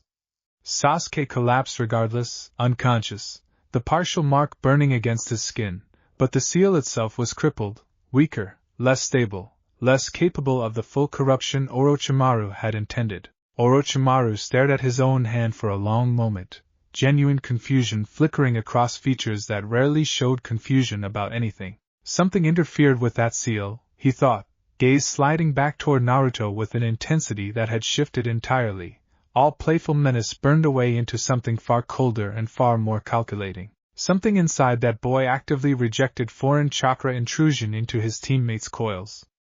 That is not a passive defense. That required active recognition and response. You, Orochimaru said softly, and the word carried a weight that made Naruto's blood run cold. What exactly are you carrying, little Uzumaki? This is the moment. I want you to sit with this one, because everything that happens for the rest of this series traces back to this exact clearing, this exact second. Orochimaru came into this forest hunting a Sharingan. He's about to leave it hunting something else entirely. Naruto didn't answer, partly because he genuinely didn't have a good answer that wouldn't reveal considerably more than he wanted to, and partly because Kurama's voice cut through his thoughts with an urgency that overrode everything else. Get your teammates and run. Now. This is not a fight you win today. This is a snake deciding whether you are worth the effort of a different kind of hunt entirely, and the correct answer is to give him nothing more to work with. Copy that, Naruto muttered, already moving, scooping Sasuke's unconscious form onto his shoulder with a burst of strength that startled even him, grabbing Sakura's wrist and hauling her toward the tree line in a single fluid motion. Orochimaru let them go. Not out of mercy, out of calculation. Chasing down a fleeing genin team through dense forest terrain risked exposing considerably more of his true capability than he wanted revealed. This early in his broader plans, and besides he had, unexpectedly, gained something far more valuable than Sasuke's Sharingan, a genuine mystery, freshly discovered, wrapped inside a loud, orange-clad 12-year-old who apparently carried something powerful enough to reflexively disrupt one of his most refined techniques. Let them go, he murmured to himself, already reabsorbing his Grasnine disguise, mind spinning through possibilities with the delighted, dangerous focus of a man who lived for exactly this kind of puzzle. I have a great deal of research to do. Team 7 survived the remaining days in the Forest of Death through a combination of Naruto's improvised leadership, Sakura's careful medical improvisation to stabilize Sasuke's fever from the partial curse seal, and a genuinely lucky scroll exchange with an intimidated rival team that Naruto, still riding the reputation boost from the encounter with the Grassnin, managed to talk into a trade rather than a fight. They reached the tower with a full day to spare, battered, exhausted, but alive, and holding both scrolls required to pass. Sasuke, feverish and pale, murmured something about a cursed mark burning under his collar in his unconscious moments. But by the time the exam's medical staff examined him properly, the mark had settled into something faint and largely dormant. 3 small tomo, barely visible, nothing like the angry, spreading brand that should, by all rights, have consumed considerably more of his neck and shoulder. The medic Nin who examined him frowned at his notes, comparing them against known intelligence on Orochimaru's curse seal technique, and found the discrepancy notable enough to flag for a more senior review. Incomplete formation, the report read. Cause unknown. Recommend continued monitoring. Nobody, at that stage, connected the dots back to Naruto. Nobody except the one person in the village who was starting to build an entire private file dedicated specifically to him. The preliminary rounds, held immediately once all surviving teams reached the tower, moved fast. A single elimination bracket designed to thin the herd before the actual finals, held on a full month's delay to give the remaining competitors time to prepare properly. Naruto's preliminary match came against a genin from a minor clan whose name history has mostly forgotten, mostly because the fight itself lasted less than 90 seconds. 9 years of training against a genin who, however talented in his own right, had never faced anything close to the accumulated instruction Naruto carried inside him wasn't really a contest so much as a formality. What mattered more than the fight itself was who was watching it. Neji Hyuga, having just demolished his own opponent with the cold, clinical precision the Hyuga clan was famous for, watched Naruto's match from the sidelines with narrowed, calculating eyes. That's not Academy Taijutsu, Neji murmured to Hinata, who was watching Naruto's every movement with an intensity that had considerably more personal warmth behind it than Neji's clinical assessment. Look at his weight distribution. Look at how he tracks incoming attacks before they fully commit. That's advanced sensory training. Where would someone like him have learned that? Hinata, characteristically, didn't answer out loud, but her eyes never left Naruto for the rest of the match, and something in her chest, already warm toward him for reasons that had nothing to do with his fighting technique, settled into something quieter and more certain. Sasuke, recovering on the sidelines from his brush with the curse seal, watched Naruto's dominant, effortless victory with an expression that mixed jealousy, confusion, and underneath both of those, in a place Sasuke wasn't yet ready to examine honestly, something close to genuine alarm. He's not supposed to be this far ahead of me, Sasuke thought, jaw tight, fists clenched at his sides. I'm the one everyone says is a prodigy. I'm the one with the bloodline. Where is this coming from? He had no answer. Neither, for that matter, did Kakashi, watching from a raised platform with the rest of the Jonin senseis, though he had considerably more relevant context than Sasuke did. Thanks to a private conversation with the Hokage he still wasn't entirely allowed to discuss with anyone. Only 2 people in that entire stadium fully understood exactly what they were looking at. One of them was standing quietly in the shadows near the back, a discreetly disguised presence with pale, snake-like eyes tracking Naruto's every movement with rapt, obsessive interest. Remarkable, Orochimaru thought, watching the boy who'd casually disrupted one of his most refined techniques dismantle a genin opponent with a level of controlled, patient efficiency that had nothing to do with luck and everything to do with years of deliberate cultivation. Whatever is sealed inside that boy isn't merely powerful. It's teaching him, guiding him, shaping him into something extraordinary, one careful lesson at a time. I want it. He didn't say this out loud. He didn't need to. The decision had already fully formed by the time Naruto's opponent hit the arena floor, unconscious, and the crowd's murmured shock started rippling outward toward everyone who'd underestimated the loud, orange-clad genin from the hidden leaf. And there it is. The single most dangerous man in this entire exam has just decided that Sasuke Uchiha, the prize he came here for in the first place, isn't actually the prize he's leaving with. Naruto's on his radar now. Fully, completely, obsessively on his radar. And that is not a good place to be. The other person who fully understood the significance of what they just watched was, of course, curled quietly in the dark behind Naruto's navel, Watching the whole exchange through the boy's eyes was something that had, over 9 long years, evolved well past simple spite into a fierce, protective, entirely reluctant kind of pride. Careful now, Kurama murmured, low enough that only Naruto could hear it, as the boy made his way back toward his teammates amid a stadium full of murmuring, reassessing shinobi. You have just become considerably more interesting to considerably more dangerous people than a schoolyard bully with a rock. This is the part where the real training begins. Yeah, Naruto murmured back, quiet enough that nobody around him noticed. I kind of figured. He had no idea how right he was. None of them did, not Kakashi, not the Hokage, not even Kurama, fully, because somewhere in the shadows of that arena, a snake Sannin was already rewriting his entire plan around a 12-year-old boy he'd only just discovered, and in exactly 1 month, when the finals began, that plan was going to collide with all of them at once. Hiruzen Sarutobi had, by this point, accumulated a file on Naruto Uzumaki thick enough that he'd started keeping it in a separate, more heavily sealed drawer than the rest of his classified paperwork. Kakashi's report from Wave.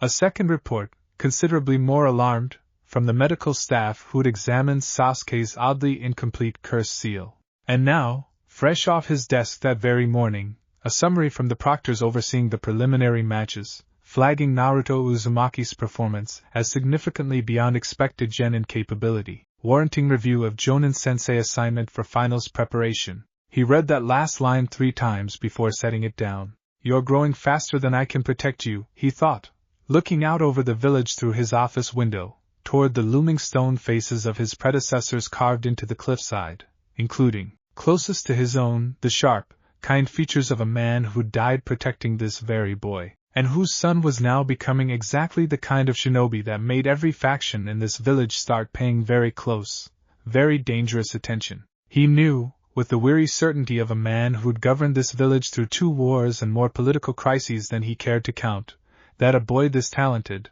this visible, this interesting, was not going to stay hidden from Konoha's more ambitious and less scrupulous power players for much longer.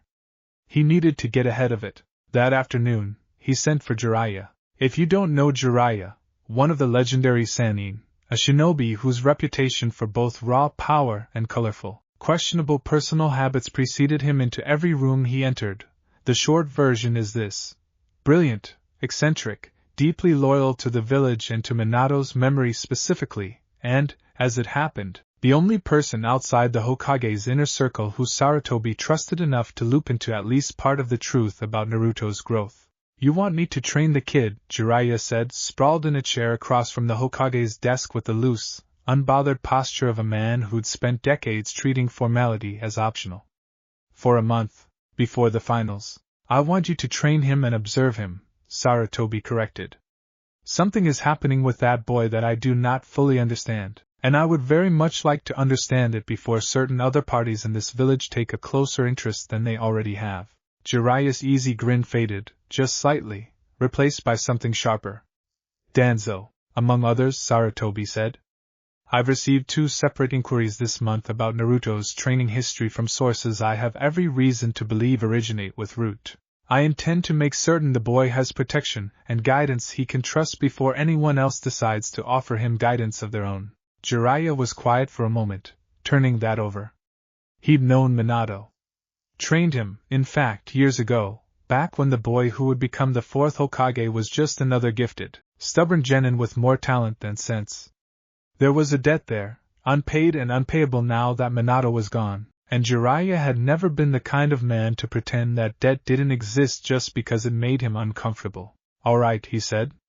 I'll take him. He had absolutely no idea what he was walking into. This is the part of the story where 2 very stubborn teachers, one legendary, one currently residing in a 12-year-old's stomach, are about to collide. Grab some popcorn. This one's fun. Jiraiya's first training session with Naruto did not go the way he expected, and it started going sideways almost immediately. All right, kid, Jiraiya said, standing across from him in a secluded training ground on the outskirts of the village, arms crossed, sizing him up with the practiced eye of a man who'd trained exactly one other legendary shinobi from the ground up. Let's see what the academy actually taught you. Show me your basic taijutsu form. Naruto obliged, and Jiraiya's eyebrows crept upward almost immediately, because the stance in front of him wasn't academy standard at all. It was fluid, low, weight distributed in a way that prioritized reaction speed over the rigid textbook forms every other genin in the village had drilled into them for years. Where'd you learn that stance? Jiraiya asked, more carefully now. I dunno, Naruto said, with the easy, practiced deflection of someone who'd been fielding versions of this exact question his whole life. Just kinda figured it out. Jiraiya's eyes narrowed. He'd interrogated enough people, trained enough shinobi, and generally lived long enough to recognize a rehearsed non-answer when he heard one. But he decided, for the moment, to let it go and gather more data before pushing. Fine. Let's try chakra control. Water walking. Naruto walked out onto the surface of the nearby pond without a single ripple of instability, standing there with his hands in his pockets like it was the most boring exercise imaginable. That's... Jiraiya trailed off, doing some very quick mental math about exactly how long water walking usually took a genin to master, and how long Naruto had apparently already had it mastered before this exercise had even started. Okay. Tree climbing then? Full chakra control. No hands. Naruto walked straight up the nearest tree trunk, upside down, and hung there by his feet, grinning down at Jiraiya with the specific, slightly smug satisfaction of a kid who genuinely didn't understand yet how unusual any of this actually was for someone his age. Jiraiya stood in that clearing for a long, silent moment, running through every possible mundane explanation, a hidden clan technique, some kind of unconventional tutoring the Hokage hadn't mentioned, sheer prodigious natural talent, and finding every single one of them insufficient to explain what he was watching. Kid, he said finally, very carefully, I need you to be honest with me. Who's been training you? There was a pause, a longer pause than Jiraiya expected, and one that told him, more than any answer could have, that there was in fact a real answer hiding behind it. It's kind of complicated, Naruto said. I've got time, Jiraiya said. And believe me, kid, I've heard complicated before. Inside the seal, Kurama had been listening to this entire exchange with mounting irritation.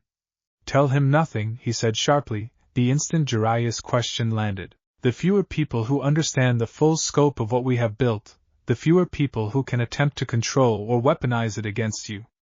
This man's intentions may be good. Intentions do not guarantee outcomes. He trained with your dad, Naruto thought back, quietly, standing there on the tree trunk with Jiraiya watching him from below, patiently waiting for an answer. The Hokage sent him specifically to help me. Maybe I can trust him a little. Trust is earned through demonstrated action over time, not inherited through a mentorship 2 decades in the past, Kurama shot back. I am not saying never. I am saying not yet. Give him something true, but incomplete. Let him draw his own conclusions slowly, the way careful men do, rather than handing him the entire picture in one sitting. Naruto, dropping down from the tree with a light, controlled landing, considered that advice for a moment and decided, characteristically, to split the difference between total honesty and total secrecy. I've been training a lot on my own, he said. Since I was really little. Nobody else really noticed, I guess, 'cause I was pretty bad at the regular academy stuff. But the physical stuff, the chakra control stuff, I've been working on that way longer than anyone realized. It wasn't a lie. It also wasn't remotely the whole truth. Jiraiya, studying the boy's face with a lifetime's practice at reading exactly this kind of careful, selective honesty, decided, for now, not to push harder. He's protecting something, Jiraiya thought, filing the observation away with the same careful attention he gave to any genuinely interesting mystery. Might be trauma. Might be something else entirely. Either way, pushing a kid this guarded isn't going to get me answers. Earning his trust might. All right, he said out loud, clapping his hands together with sudden, theatrical enthusiasm, the moment of careful tension broken deliberately. Whatever you've been doing on your own, it's working, so let's build on it instead of starting over. You ready to learn something that took me years to master? Naruto's grin came back full force. Always. And this, right here, is where the good stuff starts. Because what Jiraiya was about to teach him, combined with what Kurama had already spent 9 years building, was about to become one of the single most dangerous jutsu combinations in the entire elemental nations. Stick with me. The technique Jiraiya had in mind was the Rasengan, a technique his own sensei, the fourth Hokage, had spent years developing and never fully completed to his own satisfaction. An A-rank ninjutsu that required no hand seals at all, relying entirely on pure, refined chakra shape manipulation to grind and crush anything it touched. It's an extraordinarily difficult technique to learn under normal circumstances. Most shinobi who attempt it spend months, sometimes years, working through its 3 stages. First, bursting a water balloon using only chakra rotation. Second, popping a rubber ball using rotation and power together. Third, compressing that same principle into a stable, spinning sphere of pure chakra without any container at all. Naruto burned through the first stage in 4 days.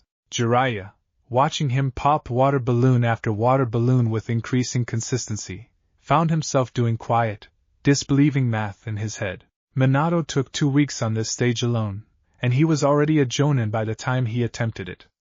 This kid's 12. He didn't say that out loud, not wanting to inflate an already confident boy's ego any further than necessary, but internally the careful, professional assessment he'd been building since day 1 kept revising itself upward, again and again, faster than he was comfortable with. What Jiraiya didn't know, what he had no way of knowing, given how carefully Naruto and Kurama kept it hidden, was that the boy wasn't just burning through Jiraiya's official curriculum during the day. He was spending every single night in the mindscape, running the exact same exercises again under a considerably harsher, considerably more demanding teacher, who had exactly 0 patience for anything less than genuine mastery. Again, Kurama said for what felt like the 1000th time, watching a training dummy version of the balloon exercise in the endless, malleable space of Naruto's mind. Your rotation destabilizes at the edges.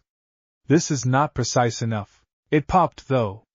Naruto protested, sweating, exhausted in the specific, bone-deep way that came from pushing his chakra control to its absolute limit night after night. It popped inefficiently, Kurama corrected. A technique this refined demands precision, not merely sufficient force. Sloppy execution now becomes catastrophic failure later, when the stakes are considerably higher than a rubber ball. Again, Naruto groaned, and did it again. And again. And again, until the exercise stopped feeling like effort and started feeling like breathing. By the 2nd week, Naruto had cleared all 3 of Jiraiya's official stages, faster, by a considerable margin, than any student the Toad Sage had ever personally trained, including, if he was being honest with himself, faster than Minato had managed it. Jiraiya spent an uncomfortable evening alone with a bottle of tea and his own thoughts, turning that particular comparison over and over, unable to shake the growing sense that whatever was happening with this boy went considerably deeper than talent alone could explain. But it was during the 3rd week that Kurama decided the boy was ready for something Jiraiya hadn't taught him at all, something Jiraiya, in fact, didn't know was even possible. You have mastered the shape manipulation, Kurama said, one night in the mindscape, pacing slowly behind the bars in a manner Naruto had learned to recognize as the fox working through a genuinely significant idea rather than simple restlessness. Now we refine it further. I want you to infuse the technique with a controlled trace of my chakra. Naruto blinked. Wait, is that even safe? Isn't your chakra supposed to be, like, corrosive or whatever if I use too much? In uncontrolled quantities, yes, Kurama said. But you have spent years, Naruto, longer than most Jinchuriki ever manage, learning to draw on my chakra in small, precise, controlled amounts without corroding your own coils. This is simply the next application of a skill you already possess. A trace infusion into the Rasengan will add density, durability, and a corrosive edge that pure human chakra alone cannot replicate. So it'll hit harder. It will hit harder, cut deeper, and this is the part one wants you to internalize properly. It will be yours in a way the base technique is not, Kurama said. Your father designed the Rasengan. Jiraiya taught it to you as he learned it from him. But this version, the version only you can create, drawing on power only you carry, this will be something new. Something that belongs to you and no one else. There was something in the way Kurama said that last part, a weight, a deliberate emphasis, that Naruto noticed immediately, even through the exhaustion of weeks of relentless training. You've been thinking about this a lot, Naruto said. Like more than usual. Kurama was quiet for a moment. I have spent 9 years training you out of spite toward a village that discarded you, he said finally, slowly, the words coming out with a careful weight that suggested he turned them over privately many times before saying them aloud. That was where this began. I will not pretend otherwise, but somewhere along the way, I confess I cannot pinpoint the exact night it happened, the purpose shifted. I no longer wish merely to prove a point to Konoha. I wish for you to become powerful because you deserve to be powerful. Because you have earned every part of what you are becoming, through effort no other host I have ever carried has matched. Naruto sat very still for a long moment, something thick and warm gathering in his throat that had nothing to do with exhaustion. That's about the closest thing to a compliment you've ever given me, he said finally, voice a little rough. Do not get used to it, Kurama said gruffly, already pivoting back toward business with the particular speed of someone deeply uncomfortable with the sentiment he just admitted to. Now, focus. We are going to spend the rest of tonight making certain that trace infusion does not tear your arm apart the first time you attempt it at full power. I told you this one would get you. 9 years of a spiteful fox and a lonely kid, and here we are. Anyway, moving on, because there's a whole different, considerably less warm subplot developing on the other side of the village, and it's time we checked in on it. Danzo Shimura had built an entire career, an entire secret organization, and an entire philosophy of governance around a single, unwavering belief that Konoha's survival mattered more than any individual shinobi's comfort, dignity, or personal autonomy. Root, his covert division of emotionally suppressed, absolutely loyal operatives, existed to gather exactly the kind of intelligence that the soft mainstream village leadership, in his estimation, was too sentimental to properly exploit. Reports about an unusually gifted genin carrying the Nine Tails had been trickling up through Root's intelligence network for weeks now, and Danzo had, with characteristic patience, been quietly compiling them into a picture he found increasingly difficult to ignore. The boy disrupted an S-rank missing means sealing technique during the second exam, one of his most trusted operatives reported, kneeling in the dim, sparse room Danzo favored for these briefings, reflexively, without conscious hand seals. The Uchiha's curse mark should have fully anchored. It did not. Danzo's single visible eye remained impassive, though something calculating moved behind it. And the preliminary match? Decisive. Effortless, by every account. Multiple Hyuga clan members present flagged his movement patterns as inconsistent with any known academy or clan curriculum. Danzo was quiet for a long moment, turning a great deal of accumulated intelligence over in his mind. The Nine Tails Jinchuriki has always been a critical village asset, he said finally. Under Hiruzen's current arrangement, that asset receives no formal military training, no strategic guidance, and no accountability beyond a genin team led by a single jonin more concerned with personal sentiment than with the village's long-term survival. This is an unacceptable waste of Konoha's single greatest strategic resource. You intend to approach him directly? Not yet, Danzo said. The boy is watched too closely, and clumsy approaches invite clumsy consequences. But make no mistake, a weapon of this magnitude cannot be permitted to develop entirely outside proper institutional oversight indefinitely. When the opportunity presents itself, I intend to ensure Konoha's future is not left to chance, sentiment, or the unpredictable whims of a fox's cooperation. He did not elaborate further on what ensure meant, precisely, and his operative, trained from childhood not to ask unnecessary questions, did not press for clarification. But the file on Naruto Uzumaki and Root's archives grew considerably thicker that week, and somewhere in Danzo's careful, ruthless calculations, a contingency plan began quietly taking shape, one that had absolutely nothing to do with the boy's own wishes, and everything to do with what Danzo believed the village needed him to become. Keep an eye on that thread. It's not going away. Back in the training ground, week 4 arrived with considerably less subtlety, and considerably more sand. Jiraiya, midway through overseeing Naruto's continued refinement of what he'd started privately calling, once he finally noticed the faint red tinge and increased destructive power of Naruto's evolving Rasengan, the fox-style Rasengan, received an unexpected visitor at the edge of the training ground. Gaara of the Sand stood there, quiet and still, watching Naruto work through another repetition of the technique against a boulder that shattered considerably more violently than any Rasengan should have. At a range still several weeks out from the actual finals match, the two of them were scheduled to fight.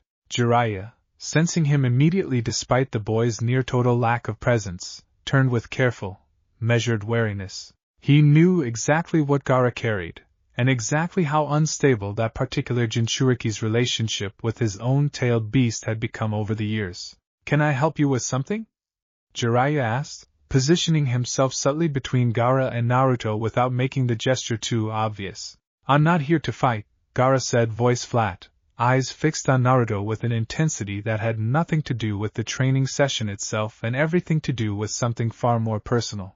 "I wanted to see him before the finals." Naruto, noticing the exchange, jogged over, wiping sweat from his forehead, entirely unbothered by the presence of an opponent he'd be facing in the arena within weeks. "Hey," he said, with the same easy, open friendliness he extended to almost everyone, apparently unaware, or simply unbothered, by Gaara's fearsome reputation.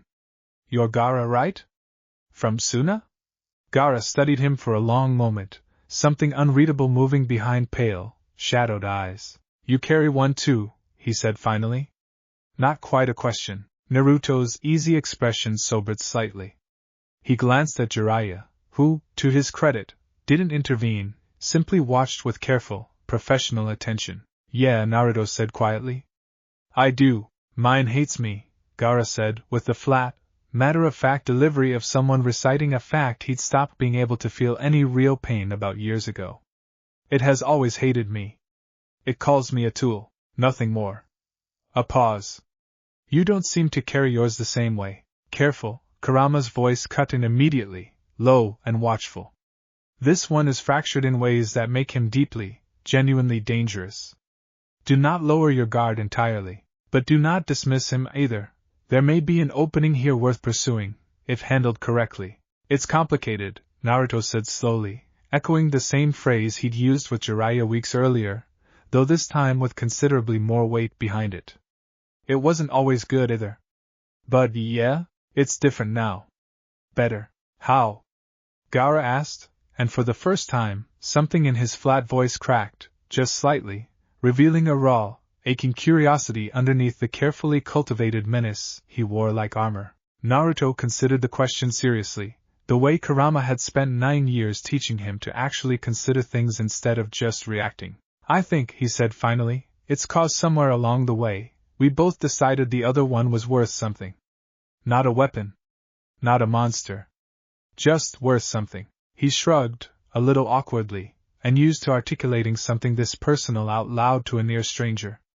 "I dunno if that's the kind of thing you can just decide to have though. Maybe it's different for everybody." Gaara was quiet for a long moment, staring at nothing in particular, something shifting almost imperceptibly behind his expression. "I will see you in the finals," he said finally, turning to leave. "I intend to prove my own existence through this fight.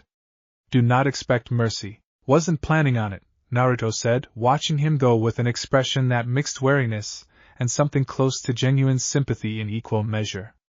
"But hey, Gaara." The Sand Shinobi paused, half-turned. "Whatever happens in that match," Naruto said, "I don't think you're just a weapon either. Figured I'd say that now, in case it matters later." Gaara didn't respond. But he stood there a moment longer than strictly necessary before finally continuing on his way, and something about the set of his shoulders as he left suggested the words had landed somewhere deeper than he was willing to admit yet. "That, right there, is going to matter a lot sooner than you think. Keep it in your back pocket."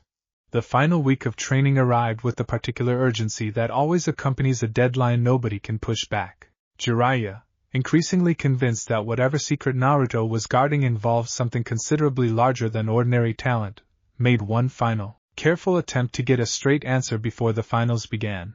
"Kid," he said, sitting across from Naruto on the last evening of their month together, the training ground quiet and dim around them in the gathering dusk. "I'm not gonna push you on the specifics anymore, but I want you to know, whatever's helping you, whatever you're carrying that's gotten you this far this fast, I don't think it's a bad thing. I've watched you for a month now. You're not being controlled by anything. If anything, it looks like you've got a handle on it most fully grown shinobi twice your age couldn't manage." He paused. "Your dad would be proud of you." "I mean that." Naruto's breath caught, just slightly. You knew my dad, he said quietly. It wasn't quite a question either. Jiraiya's expression softened into something old, and a little sad. Better than almost anyone still alive, he said. I'll tell you about him properly someday. When you're ready to hear it. For now, just know that whatever's shaping you into who you're becoming, kid, I think he'd have looked at what you've built this month and been proud beyond words. Inside the seal, Kurama listened to this exchange with something complicated churning behind his ancient, guarded chest. A reminder, quiet but persistent, that there were pieces of Naruto's story that even 9 years of dedicated, secret training hadn't fully addressed yet. A father he'd never gotten to properly know. A mother whose name Naruto still didn't know for certain.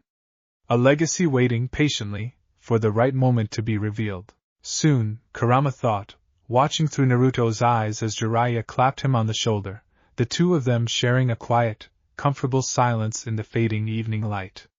Not yet.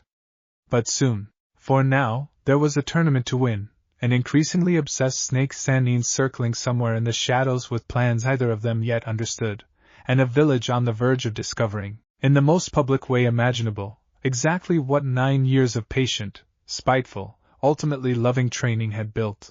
The morning of the Chunin exam finals dawned clear and bright over Konoha, banners strung across the packed stadium, dignitaries from across the elemental nations filing into reserved seating, and thousands of ordinary villagers filling every available space to watch the next generation of shinobi prove themselves.